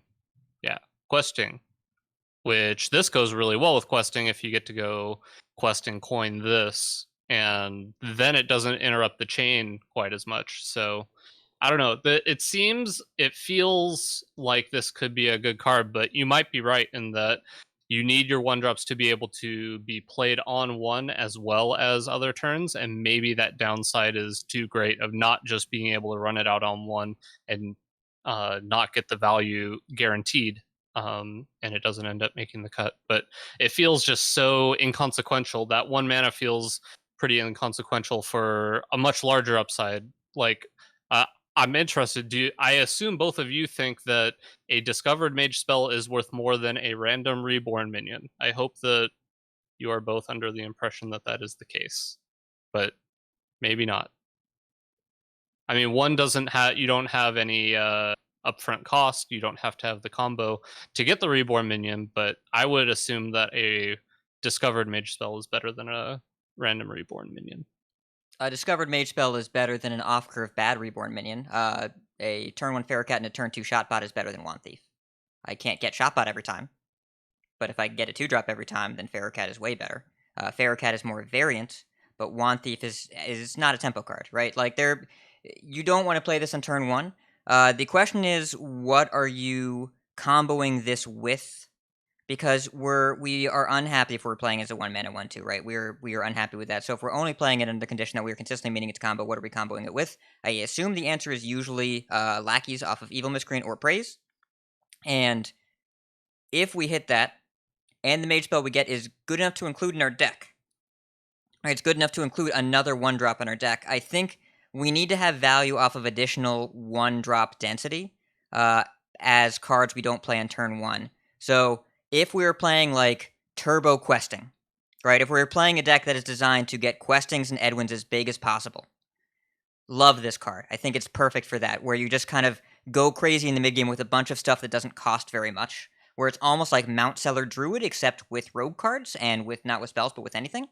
But I wouldn't put this in current Galakron Rogue, because I do not think it is functionally that much better than an Ethereal Lackey, and you get plenty of those for free without having to include them in the deck. And I might play it in current Highlander Mage if that's still a thing. I would think about in a deck like Highlander Mage, where think about the amount of times you pass with 1 mana up, and this is just kind of a little body that you can throw on, and you actually care a lot about the value there. Or you could pair it with Ray of Frost, right? That's actually kind of sick. You just Ray of Frost and then get another Mage spell, and of course you discover another Ray of Frost, because that's just how Mage works. That could have a lot of value. That's kind of where I see it being more applicable. But with Rogue as built, we have almost overflowing value and infinite hand size issues and tons of lackeys. It would have to be a different kind of Rogue archetype, but I could see it a better fit in Mage. Also, Yeah, of potentially note, a rogue. Go ahead. I was going to say potentially a rogue that runs the 1 mana pirate that gives you 2 1-mana pirates, going along with that whole Fly Edwin boot. questing Yeah. adventurer theme. Like you just get this density of early drops, go wide, and ban warrior. But I would put this for sure as filler support. Does that sound right? I don't know what I'm supporting with this card yet, so I don't want to give it an answer. It's hard to say where I want to put this. I will also note, so given the logic we talked about for Vendetta, where Vendetta asks, "Are you a rogue card?" and this says yes, and then Vendetta stays at 4. Can this discover split Mage Shaman cards? Probably yes, right? Because it asks I would that assume card, so. "Are you a mage spell?" and it says yes, and then it's in the pool. So if that's the case, it also depends a lot on how often we get devolving missiles from that and how good devolving missiles is. Because if we do that and we get devolving missiles and then we get them, that's pretty awesome. I mean, now I'm really interested to get into into devolving missiles, because I don't know that I saw that is where I saw this conversation going. But No. yeah, we'll have to get there. But Hat, why don't you jump in on probably the most discussed card from the new set? Why don't you let the listeners know? So this card is called Lightning Bloom, and it is a 0 mana Druid Shaman spell. And it says, gain 2 mana crystals this turn only, overload 2. So it is original innervate of gain 2 mana crystals this turn only, and then we add some Shaman in there, and that means you got to pay it back next turn.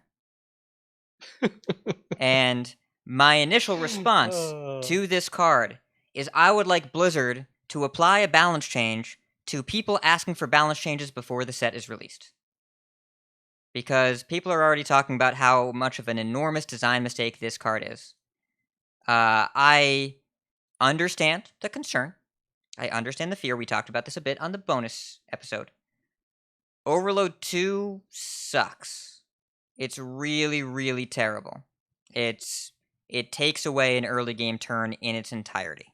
So, original Innervate, there were a lot of use cases for that card. In fact, nerfed Innervate, which only grants 1 mana crystal, still used to this day. Right? So, in the olden days, you would do things like play a giant minion on turn 1 or 2, right? You would Innervate out turn 1 Vicious Fledgling, or turn 2 Coin Innervate Fell Reaver was one of my favorites. You could do a lot of things, right? You could play a lot of minions early. But then you got to do something the next turn. So now, you have to say, what card would be better if it cost 2 mana less, made me discard a card, and made me take my next turn off? Now, sometimes, you could play a 4-drop that is large, right? I'm sure there's something in Standard that's really big and scary that you don't want to deal with. It's a good 4-drop in Standard right now. Thinking. Maiev? Shadow Song. Just kidding. No, not that. Mana Saber. Face of Fate. Turn 1 Mana Saber, right? So turn Mana one, Saber. That turn would one, be good. Then coin, you get the mana coin, back. lightning blue, mana saber. Now that's pretty cool. I like that, but that means on turn 2 you have 1 mana again. Now it's a fast mana saber. You ramp again on turn 3. That's pretty powerful, right? I think that's the best case. But you're not going to put out just random stats on turn 1. If you're going first, you can't even do that. You have to play a 3-drop on turn 1. The card you play off of this in the early game has to be good enough to carry you for 2 turns or gain you enough advantage that's worth spending 2 turns on.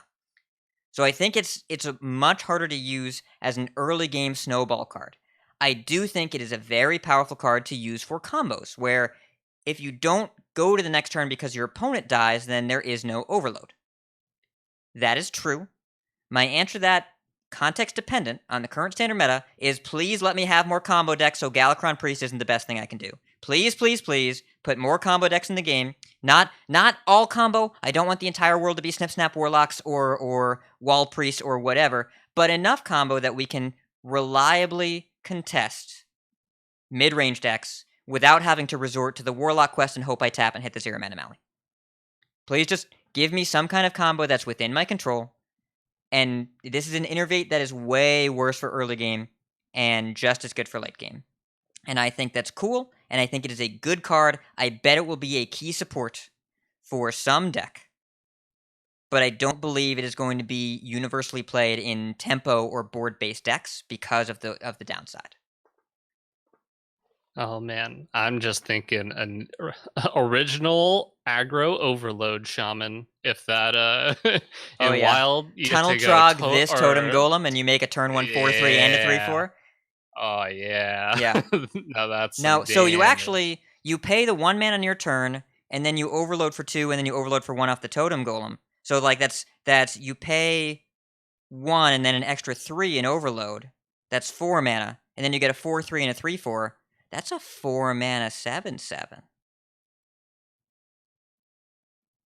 Or you could turn 1 the Tunnel Trog and then turn 2 a 4 mana 7/7 that also makes the Tunnel Trog a 5/3, and that's big. That is, these are all true statements. However, that world does not exist anymore. And I do think that giving one of the most powerful aggro decks of all time an innervate that also buffed their best minion by 2 attack would have been bad. But that's not going to happen right now. Yeah. It's an interest. Go ahead. I want to hear what you have to say about this, Edelweiss. Yes, so we don't have Tunnel Trog because that was ridiculous, but we do have the 1/3 that gains 1 attack when you're overloaded. I think that the best case scenarios for this are, as Hat said, combo decks, maybe some kind of Malagos Shaman, Malagos Druid, always a thing. So there's going to be those sorts of avenues. I'm not thrilled about the idea of Mount Seller with this, but an interesting avenue is you can get value in Shaman by super overloading with this, because normally it's rare to be able to overload more mana crystals than you would even have the next turn. But with a card like this, you could play a lot of the Shaman things that overload heavily for high stats or something early on, and cheese out a bunch of stuff on turn 1 or 2, skip your following turn, having overloaded more mana crystals than you would have even had that turn, and potentially sort of mitigate some of the effect because you're not experiencing the full overload in that you wouldn't have had that many mana crystals anyways. It's not like if you are on turn 2 and you manage to overload yourself for 3 or 4 that you're like overloaded again the following turn. You just don't play anything that turn. So I feel like that is another possibility of how it could be good, but I think that's still totally fair. Like, you're skipping an entire one of your turns just for a really powerful thing now that you need to carry you through that following turn. It could help for something like Totem Shaman, not in that sense, but in the sense that there are times where you are struggling to set up the turn of Totemic, is it Totemic Might? Or not Totemic Might, the +2/+2 copy of Totem. Totemic Reflection. Totemic Reflection, that's the one. And maybe either on coin or on turn 3, you go Evil Totem, Lightning Bloom, Totemic Reflection, because that is a very powerful swing turn, and you're going to get lackeys that are cheap enough to play while you're overloaded the following turn. But sometimes, like normally, you would have to wait until turn 5 to do that. But this way, you get that value back from the lackeys right away. They're cheap enough that you can play them the following turn. That's an avenue I could see this paying off in aggressive deck. I like your And- plan of, if I'm going to overdraft my account, don't go to 7-Eleven, go to Best Buy. Just spend the most money I can in one transaction. Because I'm gonna be broke either way, so might as well get the flat screen TV instead of the pistachios or whatever. Man, Yeah. all I can think about now is going turn 1, going first, Surging Tempest, and then Lightning Bloom, Surging Tempest, and Storm's Wrath. And then you have two Totem Golems on turn 1. I Ooh. can wait no Nope. longer. I thought that was the Totem Golem noise, and that was Grom Hellscream. I wasn't ready. Where is my Totem Golem soundbite? Did I put it on the soundboard? I moved computers. I was gonna play a Totem Golem there. But yeah, it'll definitely be interesting. I think the case where you're playing this to get something in play earlier is the going to hopefully be the standard use case, and is going to be not broken. The obvious scenarios where this card is scary is when you're not worried about the overload cost because they die the turn that you play this card. So hopefully that doesn't happen, and we don't have some sick Malagos deck where you just die when they play the Malagos, and then it doesn't matter that you're overloaded a bunch with this card. But until we see more cards in the set, I don't think that'll be a problem. So I think this card is fine until further notice. And I also do think it's very funny that it's basically like, hey, here's broken druid stuff that you used to do, but we're adding shaman to it to make it playable instead of broken. So here's your overload to go with your broken druid stuff, which just kind of like further cements shaman being kind of the odd child in this bunch of classes, unfortunately. Should also be noted, the final wombo combo that's making the rounds on Trollden, or rather pre-Trollden, is making the rounds on Reddit. Turn 3, Double Bloom, Kael'thas, Eye of the Storm, 1926, your turn. Edelweiss just literally spit out her beverage. Now, I think the likelihood of going turn 3, Kael'thas, Double Lightning Bloom, or turn 3, Double Lightning Bloom, Kael'thas, Eye of the Storm is pretty narrow. We called it a high roll. If anyone ever played Magic the Gathering in Modern, that is the Blazing Shoal deck, where just sometimes they're dead on turn 2, and other times your deck sucks. But it is funny. That's what I'm talking about. Overdrafting the account. That is, I mean, is running your credit card and then closing the account before the bank registers the charge. That is what you were doing. I mean, honestly, that just sounds like a less consistent spell druid deck right now. when you say that, it's just less consistent spell druid. But Edelweiss, why don't we get into our next card? So neutral this time, Wretched Tutor, neutral common, 4 mana, 2/5, Spell Burst, which, remember, new mechanic, doesn't do anything initially, but when you cast your first spell after playing a minion with Spell Burst, it will activate an effect. In this case, that effect is deal 2 damage to all other minions. This seems great. Lots of classes struggle to have a consecration effect, and this being neutral means that anyone with the low price of your coin can have a 4 mana deal 2 damage effect. Now, it is symmetrical, so you're not going to be wanting to play this in your tempo-based decks, right? It is more of a controlling tool, but it is nice for everyone to have access to this sort of effect, I suspect it will be an extremely powerful arena card. But all around, it feels solid, fair, situational based on what kind of deck you are, right? I like this. Seems like solid, clean design. I don't know. Thoughts? Yeah, I like it too. Seems like it's nice to give other classes the ability to clear Demon Hunter boards. And I don't know that Tempo Demon Hunter is still necessarily going to be a thing after the nerfs, but this will help if it is, because there's a lot of go wide to health minions in Demon Hunter, so this will help with that. If you're looking at it, feels like a techie card, right? This feels like a card that it's like a tech card, but you can kind of include it in a lot of lists, unless you are also a minion based deck. Well, yeah, I mean, you're not putting this in Murloc Paladin, right? Like, we're not doing that. We're probably not putting it in Totem Shaman. Maybe we are, but we're probably not.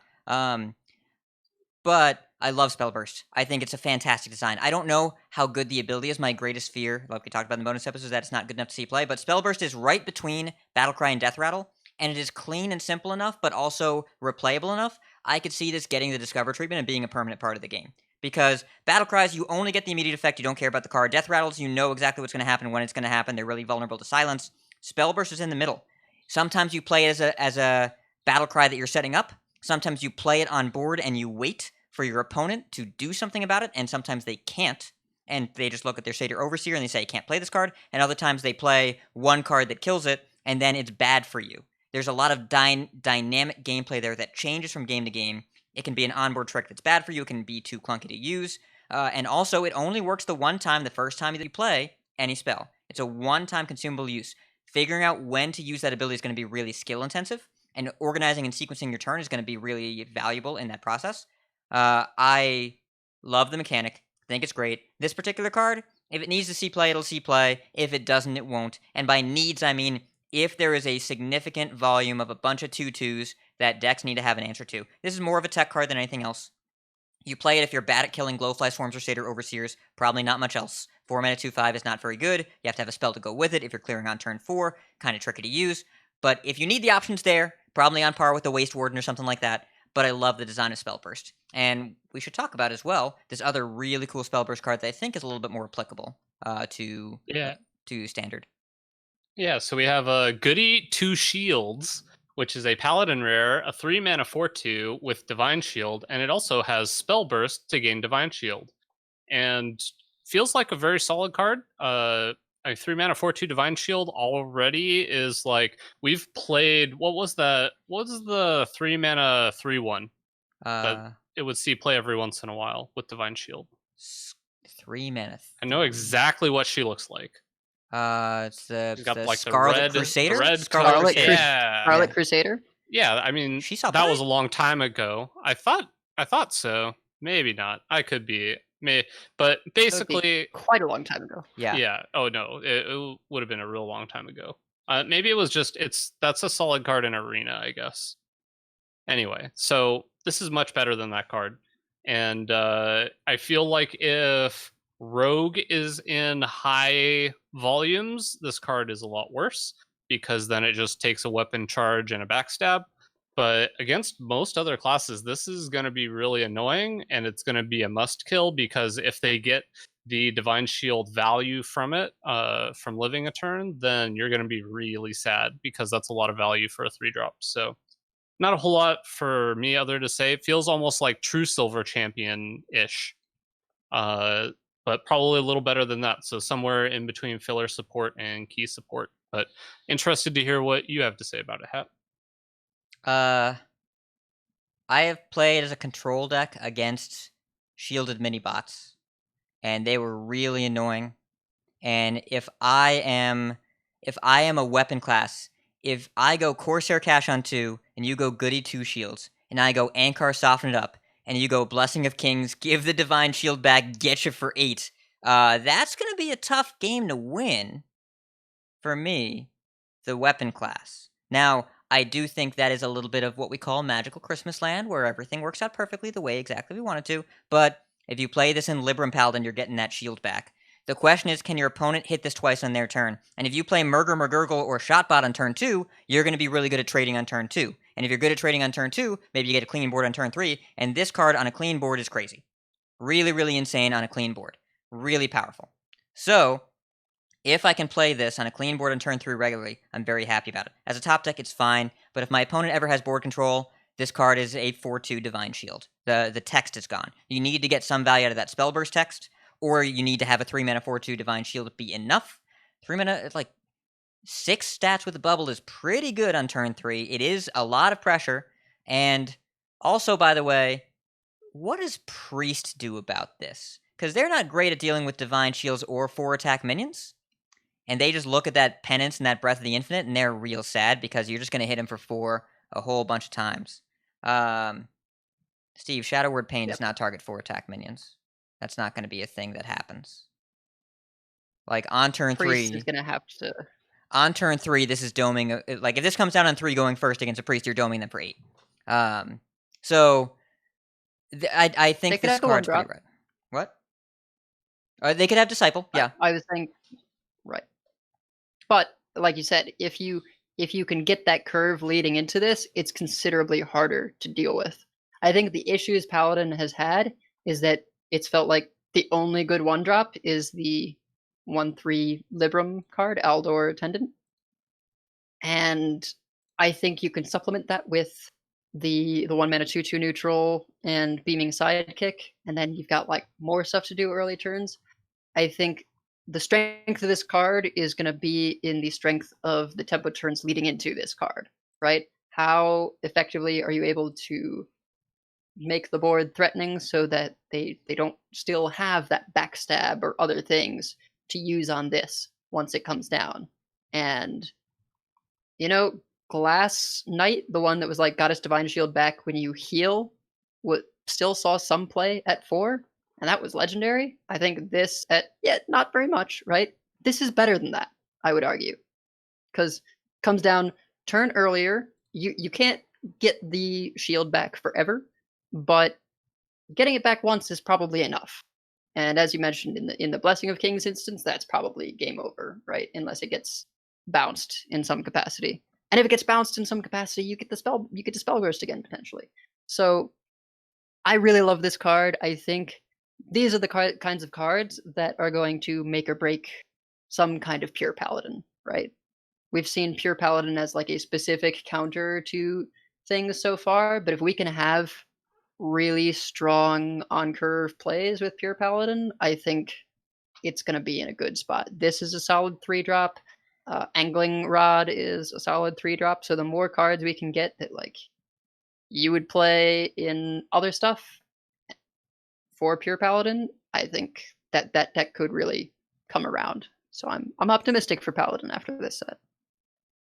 Yep. The biggest counter I see to this card is the Warrior deck. Wormall Challenger clears it straight up. Just target it. They both trade. Like the Wormall dies, but their 3-drop kills your 3-drop, and Risky Skipper is obviously very good against Divine Shields, but Pure Paladin's already pretty good against Warrior because it gains a lot of life and makes a bunch of big fatty boom booms, so I could see it being relevant. We also have official confirmation from Celestalon. Wand Thief can absolutely discover Devolving Missiles because of the logic we discussed before. Devolving Missiles is a mage spell, and Wand Thief discovers mage spells, so your rogue deck can play a shaman card.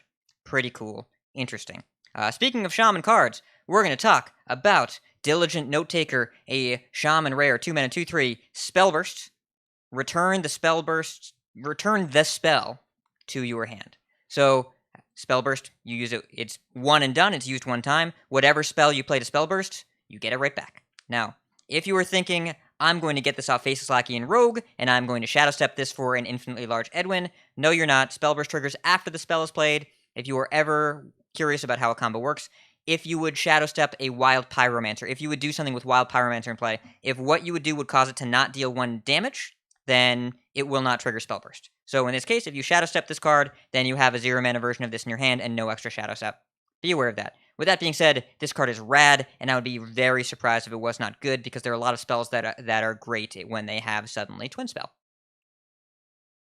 Yeah. But if you get this off of a Faceless Lackey is the one that gets a 2-drop, right? If you summon this off of Faceless Lackey, you do get a Spellburst. and that is And also then you it Shadow can Step be the Faceless Lackey, and then you get back the Shadow Step. sure. Yeah. And then you could play the Faceless Lackey again and still have the Shadow Step. Yeah, I'm not going to say it's not good with off of Faceless Lackey. It is extraordinarily good off of Faceless Lackey, and Yeah, especially with Shadow Skullburst Step. is actually pretty sweet with Faceless Lackey.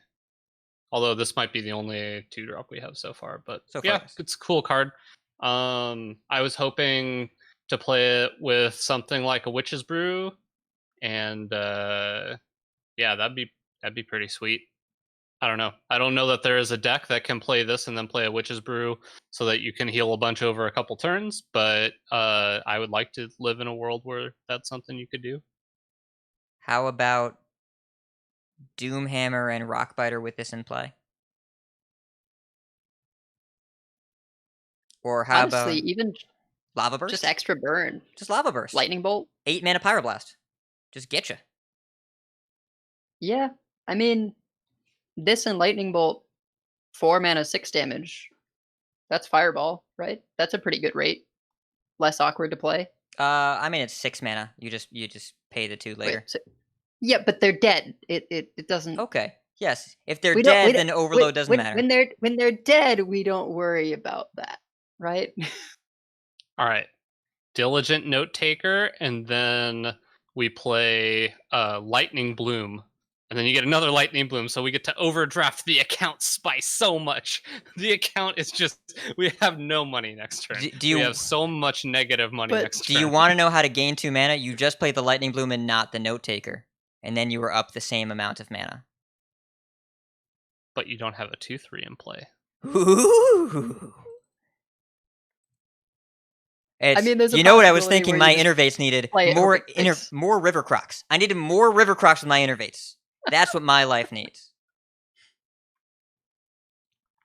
Like you were saying, Edelweiss. Doesn't matter if they're dead. Yeah. It's gonna be a fun card no matter what. I definitely feel like the most immediate effect is in some kind of aggressive shaman, but its value in a control deck and its extra burst in an aggro deck, and I think that's pretty cool. Yeah. But moving on to Oh, wait, things to do real with quick. spells and I other know classes. I know I said in our What's up? Discord we should move faster, but this card with Storm's Wrath is kind of insane, right? Oh, This yeah. card with Storm's Wrath That is is just nice. like it's just 2 mana. My minions get +2/+2. In addition to It's, the Note Taker. Savage Roar -2. Not Right? Savage. It's a Because permanent +2/+2. I mean, yeah. But you're not getting the 2 face damage. Like in terms of like a finisher, it's very different. Yeah, actually, I don't think we've seen something that could do a board wide +2/+2 like that for so cheap. Okay, Even if we so we play the Lightning Bloom first, and then you play the Note Taker, and then you play the Storm's Wrath, and then you get the extra Storm's Wrath in hand. So Edelweiss, why don't you tell us about the next card? Yeah, so the next card is Nature Studies, Druid Common, 1 mana spell, discover a spell. Your next one costs 1 less. So, clarifying question, your next one costs 1 less. Does it mean to say this turn? Well, I think it would Does- say this turn if it meant just this turn. So, I mean, this opens up some interesting possibilities, right? You play this on 6 going into your Mount Seller turn so that you have an extra mana on the Mount Seller turn. You get the spell back, right? So you try and find something cheap. There's kind of some weird stuff you can do there. Maybe if Malagos deck becomes a thing, you could also make sure that you get a mana discount on the turn that you're going to go off with Malagos. I don't know, that's pretty unique. We haven't seen that carryover mana saving in this way too often. And even in general, you've got a Mount Seller, 1 mana, discover, like, get a spell trigger, replace itself. It seems potentially solid. I think the only issue is Druid lists are pretty tight at present. So does something like this make the cut? It is flexible, but is there space? I don't know. Hat, what do you think? I think that we just unnerfed Fungal Fortunes. or I think that we just found a 3-mana Overgrowth. And I am... This is a cycle. The studies are a cycle, right? I assume that they all discover a card type and then give you back the mana you spent on this spell. But that's not what this does. This does not give you back the mana you spent on this spell. This banks you a mana. If there is a card we have looked at today that worries me, it is this one right here. Because 3-mana Overgrowth is scary, Unnerving Fungal Fortunes is scary. There are a lot of things that you can do here. It's really, really good with Kael'thas. Really good with Kael'thas. I don't know what the applications are going to be, but 1-mana spell, get a card, and get the mana back however you want it over any turn is... There's a lot going on here, and none of it says I'm going to use this power for good. This is... Wait a minute. I do have this bumper here. Evil! It's an evil card! Tell me I'm wrong. Yeah, I don't know. I know a lot of people are... I've seen a good amount of talk about this card and how it can discover itself. So that makes it like kind of like Renew, but with Priest. But with Renew, you're actually like getting something from that. And if you're chaining this all together, unless you already have the Mount Seller in play, it's not really getting you anywhere. Whereas like chaining Renews actually gets you somewhere in Priest. But I don't know. I guess what Hat said makes sense. It feels like in the Druid decks where you were playing Worthy Expedition in like Spell Druid, this feels better than Worthy Expedition to me. But I don't know. It's it definitely feels like it has a spot, but I don't know. I hope that spot is not something that breaks everything.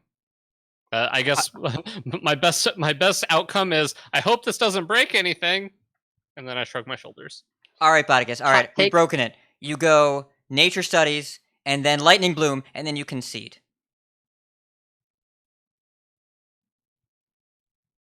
That was Hot take. Boticus doesn't want things to be reduced below 1 mana. I don't want things to be able to discover themselves. This has been, I think specifically with Renew, this has felt awful. If I'm an aggressive deck and my opponent plays Renew into Renew into Renew, I'm very upset because they're then, after healing all that for very cheaply, finding a thing that blows me out. And I think things like this, it's dangerous, right? You get all these spell triggers without a ton of cost. You know, Glyph into Glyph was an issue, and that was a thing. Was Glyph into Glyph the issue, or was it a bunch of ice blocks?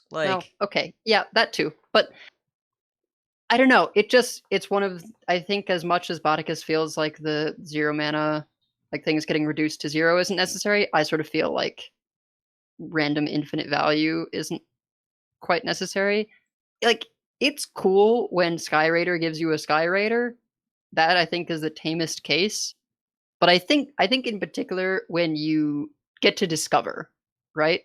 When you get to choose, like, oh, well, let me take this thing because it's just the same thing, and then it gives you a little bit of edge at the same time. I'm not thrilled about that. And they removed it from the Dragon Queen Alexstrasza pool, right? So it wouldn't be unreasonable for them to remove it from other pools. Okay, hold on. Let's not compare a spell trigger with another free 8/8 and another free dragon. Spell triggers don't have that much inherent value, right? I know it's not equivalent. When you say an infinite value, no, it's infinite dirtle. You get to dirtle forever. But dirtling does not have inherent value. You're just sitting there just playing a lot of stuff. But even with Mount Seller, you've got board space issues, and they're not all going to be Zixor. So it's...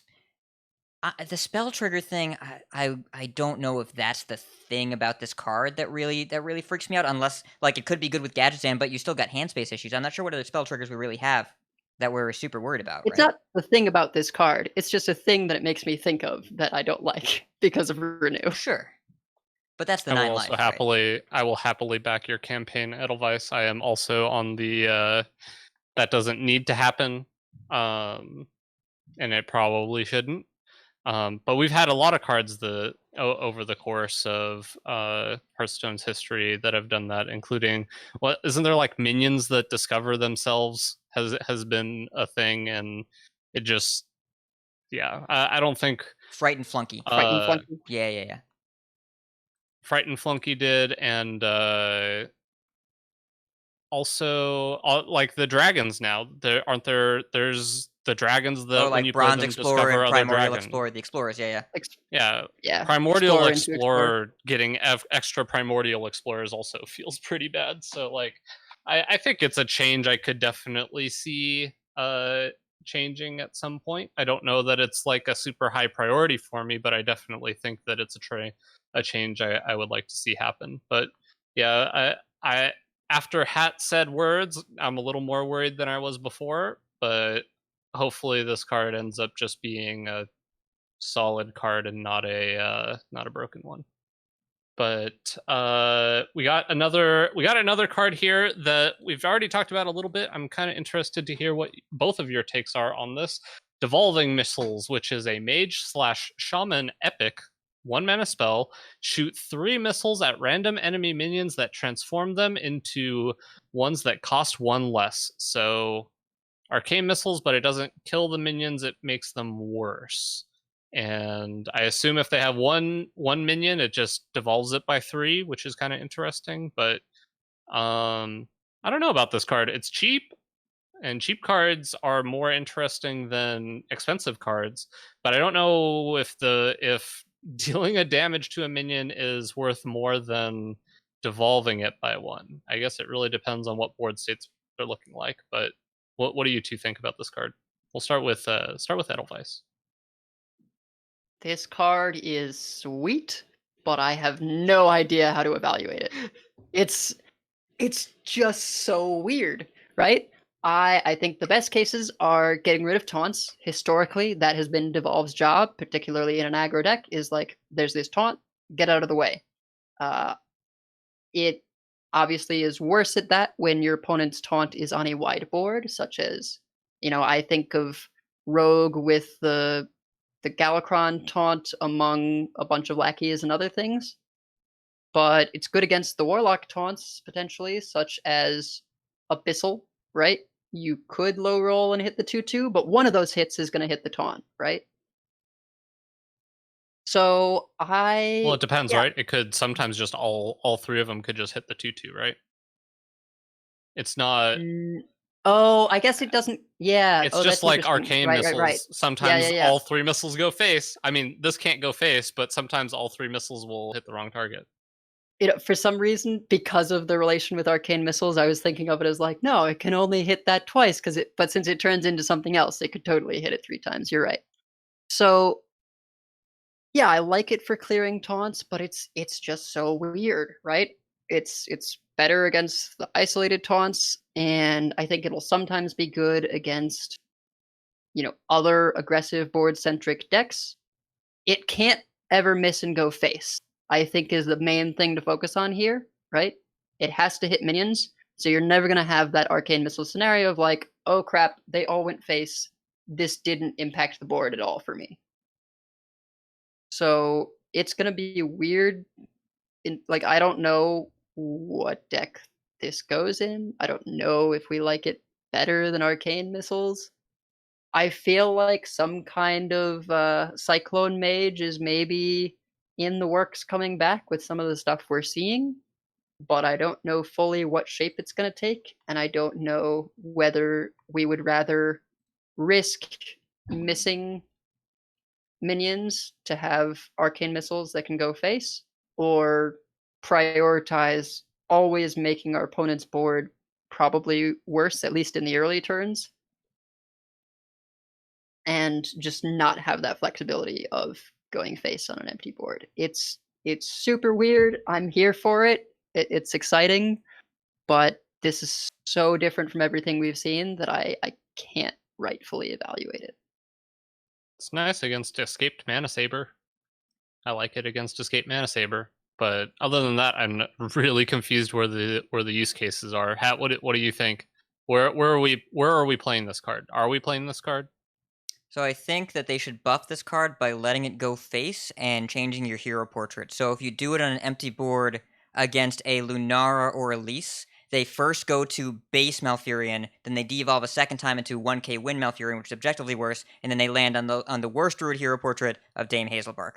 I think that it's a travesty that you don't get to devolve your opponent. Because Shots fired. well, you should be able to make the hero portrait worse. You should be able to do that, right? This is transfer students in the game. We should be able to do the cosmetic thing. Steve, you do not bring up Sexy Hazelbark in this stream.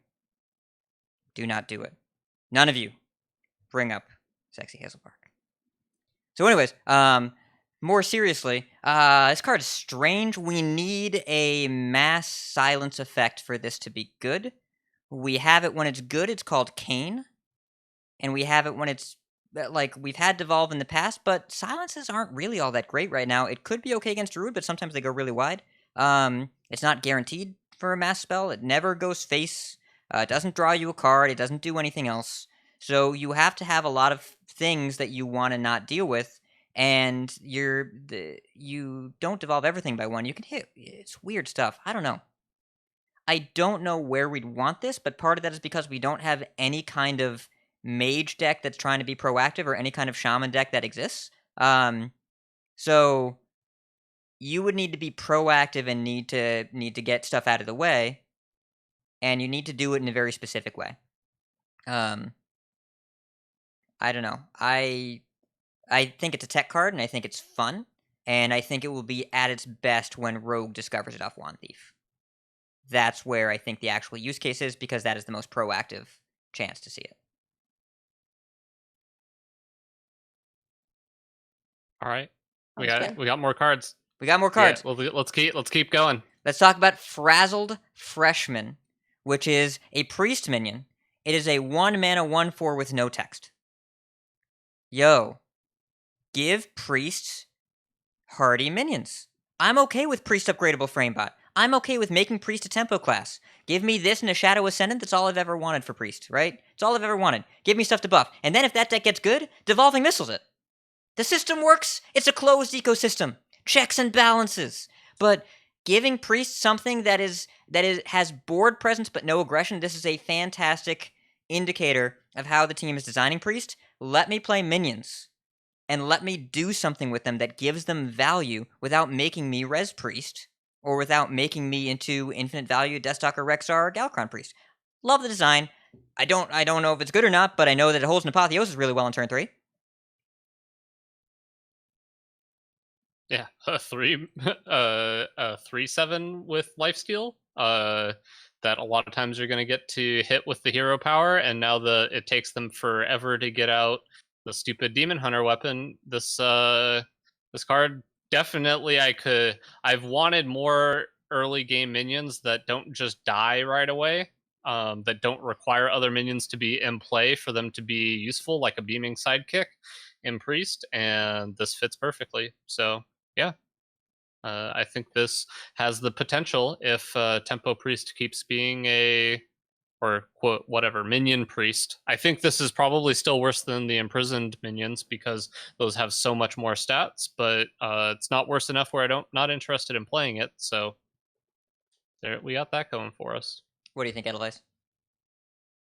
Yeah, it's interesting. The imprisoned minions give you the sort of guaranteed target, but this being 1 mana means that, you could get going aggressively much faster, and I like that possibility. You can coin out the 3 mana 2/2 that buffs another minion, right? There were some other kinds of tempo-y priests that I was messing around with that were much more about fighting for board early and being really aggressive than just guaranteeing your targets, right? If we get a 2 mana priest buff, this is incredible, right? If we somehow had 2 mana extra arms, this would be nuts. So right now we have good options of this into coining something to buff it. If we get anything that earlier is impactful, I think it will be quite strong, and we'll get to see some new instances of a tempo priest that perhaps is different from the cube priest that we were seeing before, but pulls on some similar stuff. I really like that kind of priest because it's a much more interesting way for them to use their hero power. We see so many priests where it's just like, well, you just heal as a control thing to like stem the tide until you get to your power swings and stuff. Priest hero power, I think I want to see more of it used in standard the way it is used in arena, right? Where it's a value on your minion. That's your card advantage, is healing your minions rather than drawing a bunch of cards like we used to do with Northshire. So I'm excited for if this can see play in some kind of tempo-y priestless. I think that'll be a nice change of pace because I feel like I've tried to make it work a bunch of different times with minions like the Shadow Ascendant, the 2/2 that buffed a thing +1/+1, and it's just like never quite worked. Maybe it'll get the chance this time. Yeah. Speaking of things that might get the chance this time, Paladin kinda has card draw? Tell us about it. Tell us about your first day of school. I never liked my first day of school regularly, but this first day of school is sweet. Paladin common, 0 mana spell, but it's intended to be a 0, so it might be okay. Add 2 random 1-cost minions to your hand. Now, random 1-cost minions means that it can be outside of class. Could be getting Sludge Slurper, we could be getting Wand Thief, we could be getting any of these other 1-cost minions from different classes. If you burgle this as a rogue, I guess you're 3 ticks immediately, potentially. Not necessarily, but it could get you as far as 3 ticks into the quest. I don't know. It's super interesting. Paladin has a kind of rough spot in 1-drops right now. I don't love Sungill because it doesn't like get you on board. It doesn't give you that target for Hand of Adal on turn 2, which is the strongest on-curve play for Paladins at the moment. Just having the 1/3 and the neutral 2/2 as your play this into Hand of Adal, I'm not super thrilled about. So having this to give you more potential targets feels pretty great to me. I'm very excited for this. Again, it's another thing I think can go in some kind of pure Paladin. I might try it in my, weird Mount Seller Libram Paladin. It's a really interesting card, and I like it a lot. I don't know. Bodicus, what do you think? Yeah, I'm just looking over all of the 1-drops. The only 2 like extreme fail cases looks like Depth Charge and Soulbound Ash Tongue are like pretty big low rolls for getting off this. But other than that, there's a lot of really solid 1-drops. We got a whole series of Og Merchants, which are all probably going to be relatively good hits in the Paladin deck that this goes in. And obviously, there's like you still have your young Dragonhawks and your Mogu cultists, which you're going to be pretty unhappy with. But on average, there's some pretty solid 1-drops, especially ones that go pretty well in Paladins. So, if you have a way to make this work, and I think the pure Paladin example is great for something like this because it really helps fill out a curve in a deck that has to play very specific cards and can be kind of wonky. I think it makes a lot of sense. So yeah, hopefully this makes a cut, and just having more minions, having more things that give more minions in a deck that's really trying to abuse Libram, especially makes sense, because the whole thing with Libram is getting able to load up some Librams on a minion, trade it in, and get value that way. Yeah, I could definitely see this making the cut, but also maybe it just doesn't fit with what the rest of what Paladin ends up trying to do and doesn't get there. But on average, I think this card is definitely going to be interesting to see it get put to use. I think we figured out how to combo Wand Thief on turn 1. Because that's real good. That's going to be a good hit. I think based on how frequently that happens is how frequently we play this card.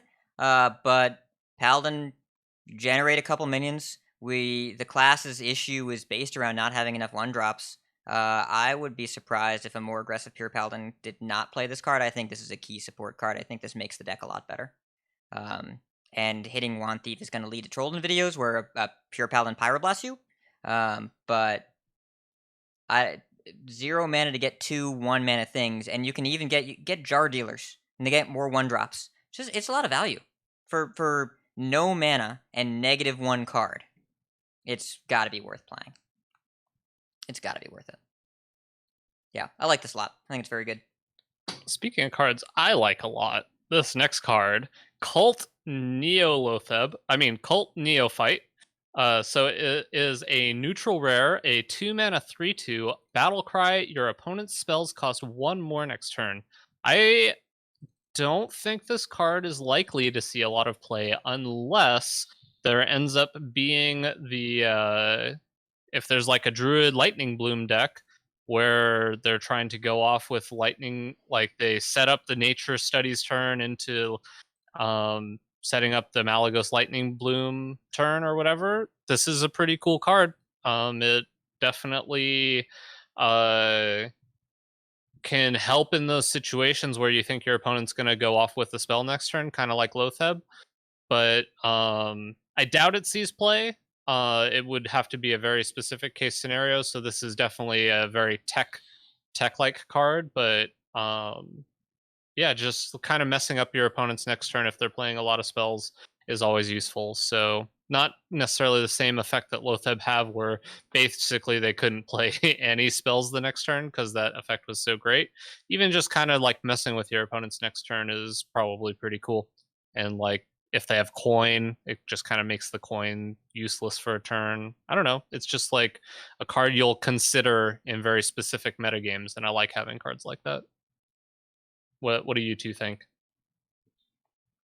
I can see the seeing play if they don't nerf Quest Mage and Wild, and you have an aggressive deck that's weak to freeze effects and Flame Waker, and then you can run Lotheb and 2 of these. In Standard, there would have to be a pretty particular deck composition for this to be relevant. But in Wild, it would be an additional way to target Quest Mage. It is less effective, but it is something. It's cool. Like this in Standard, I don't expect to see a lot of it, though.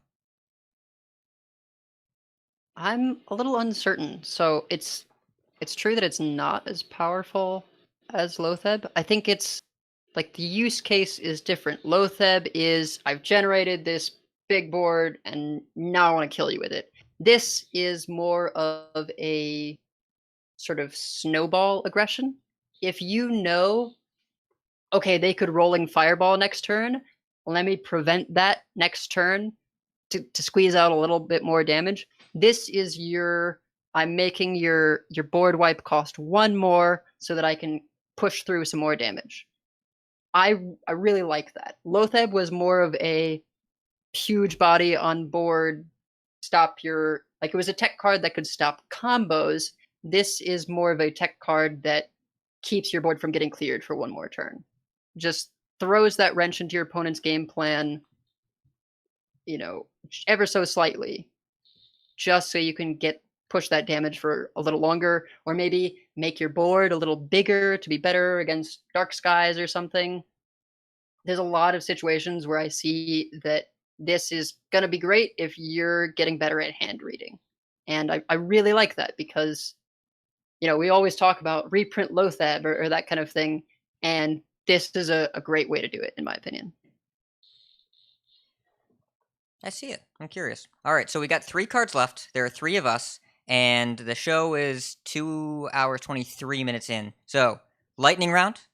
We're going to do 30 seconds per card. Y'all ready? You ready to go? Go. Let's go. Let's go. Next card, Rattlegore, 9 mana, 9/9. Warrior Legendary, Death Rattle, resummon this with -1/-1. This is cool if control decks ever exist again, so maybe after rotation. Otherwise, 9 mana, 9/9, that does not protect you. You need to be in a very particular metagame for this to be good. We are not in it right now, and I don't know if we ever will be. Reminds me a lot of Anubarak, and Anubarak was cool when you discovered it, but didn't see a lot of play. Thoughts? This card is a nightmare for Priest, and outside of that, I'm not really sure. But Priest does not beat this card ever. No, you beat it with Murazond. I don't know how. You Murazond. Okay, and then they have a 9/9 they just keep attacking you with, and then you kill it. So then you trade on your turn, and then you have to trade your Murazond. Oh, we're trading? No. We play Apotheosis on ours when we go face.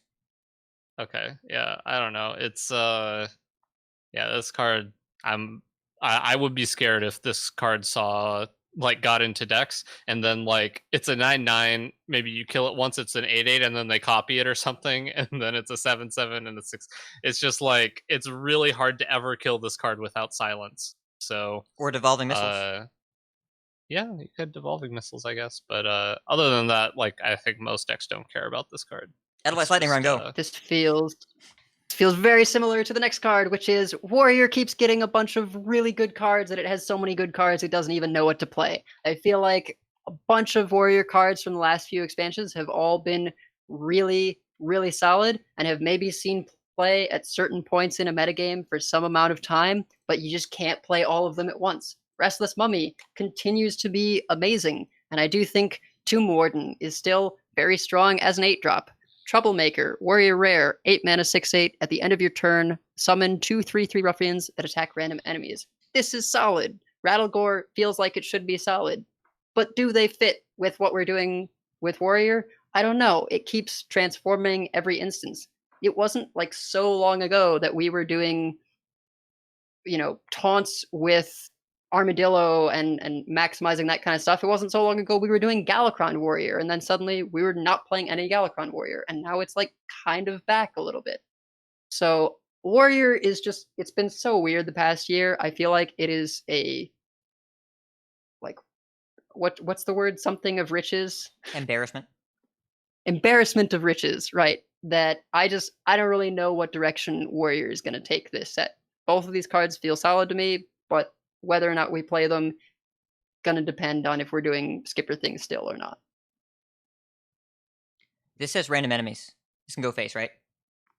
Yep. It can go face. Yep. Yeah. This is Priests of Fury, except it gives you board presence and it has a bigger butt. I like this a lot. I think it's good. I think there's a lot of stats that are involved here. Now, it's not predictable. If you're behind on board, this doesn't save you. If you're ahead, it's really good. If you're on an even board, it's kind of crazy. And it's also a fireball sometimes. So I like this card. I think it'll see play. I just realized it's every end of the turn. Yeah. Oh, yeah. Dimensional Ripper this card. Ooh. Yeah. Boom Reaver this card. Oh, big warrior. I don't think that's what will be the use case for it, but it's pretty interesting. I like this card more than I like Rattlecore. Yes. By quite a bit. You like this card Rattle more. Okay. Onyx Mage Scribe, a neutral common 6 mana 4/9 dragon, spell burst, add 2 random spells from your class to your hand. Draconic Lackey, you have a new value minion to get off of this. I don't know how often you take value minions off of Draconic Lackey, but this is one that you can take, and 4/9 stats for 6 mana seems reasonable to me. So we'll see. I don't think this ever makes main decks of any decks, but I think you'll still see it because Draconic Lackey exists. You play this if you want a dragon activator in your deck pretty badly, and you're a control deck. It's a better dragon activator than Twilight Drake most of the time, I think, unless you're specifically Warlock and playing Twilight Drake on curve after tapping. Reminds me a lot of, when we used to play one Bookworm. This probably is the one Bookworm, but since we have Evasive Worm in the format, you might just play that instead as a 6-drop. Depends if you want value and if you're going to get the spells out of it, if you want the 4/9, if you want the rush. Yeah. I have 3 instances. Arena, Discovers, Power of Creation. Ooh. Solid in all these cases. Ooh, yeah. Okay. Oh man, Power of Creation into Ray of Frost. Ooh. Oh boy. We got hand space issues. We got some hand Boy. space issues. All right, so I think that we are all very excited about these cards, and we have even more coming, but we're gonna wrap up the show for this week. We have many folks we'd like to thank. Check out our thanks section on the website over at CoinConcede.com, where you can also find our content info, our show notes, and our Patreon information. You can monetarily support our show at patreon.com/CoinConcede. Join us every week live by following us on Twitch, twitch.coinconcede.com. Join our community chats in our Discord at discord.coinconcede.com. Write into our email at coinconcede@gmail.com. Follow us on Twitter at CoinConcede. Like, share, and follow us on Facebook at facebook.com/CoinConcede. Play some CC swag. Head over to our shop at shop.coinconcede.com. Big thanks to our producers, Number Theory, Itinerant Wizard, Tony S., Doge DK, and Karahu. You're all fantastic. Coin Concedes, Botticus, take it. So I got a message this morning from PA Trucker, someone who, when I was streaming a lot, stopped by the stream a bunch, said that he hit legend for the first time at like 4:30 in the morning. So big congrats to him. Always great to hear. And he said that our words were very helpful in his journey to get there. So I'm glad that we could be of some help. And really, all of the credit goes to you. Congrats, dude. So the first time is always so sweet. So pretty sweet to hear you got there. But that's what I got this week. What about you, Edelweiss? You are muted, friend. Oops, I'm usually getting better at that. Sorry. Coin Concede here to Swelly. We had a great coaching session earlier. Didn't drop a single game with Highlander Hunter. It was great. D-Money and his team and just everyone who participated in the tournament I ran last night for NSG. D-Money took first place, and I believe his teammate, Cool Kid, Cool Kid Cool Kid 2001. took second place. So, yep, their team really cleaned up there. Hype And Horizon. Cora and any of my Hype Horizon.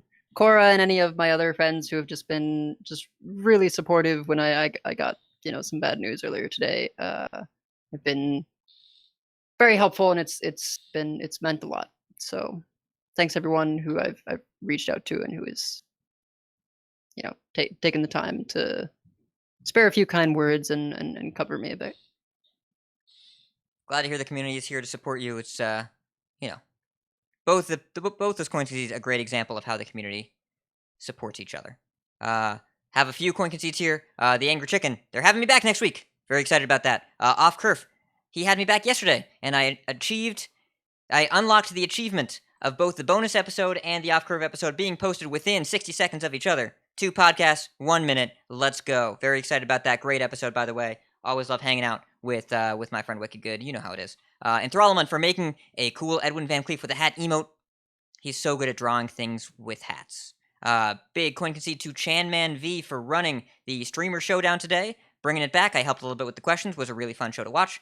Big thanks to my friend Cap, who's also a friend of the show, for giving me some life guidance. Big fan of that stuff. Very helpful. Wicked Good as well. I shouted at a show, but I'm going to shout out him because he gave us advanced stats right before the show started. That was awesome. And Dylan Lee favored the admin for Tespa. Really, really grateful for the effort being put in to make sure that Tespa gets a little bit more visibility. And that's going to do it for this week. So keep calm and study for study for study for study for study. And if you see us on ladder, Bloom Concede. Bloom Concede. Coin Concede.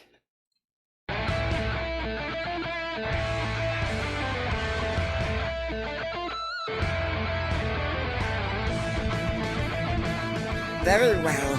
The day is yours. I'm going to wind down that right here. Thank you so much, everyone, for tuning in. Really glad to have you all here. Enjoy the Master Tour if you're going to watch it. I'm going to go eat dinner. Have a wonderful night, friends.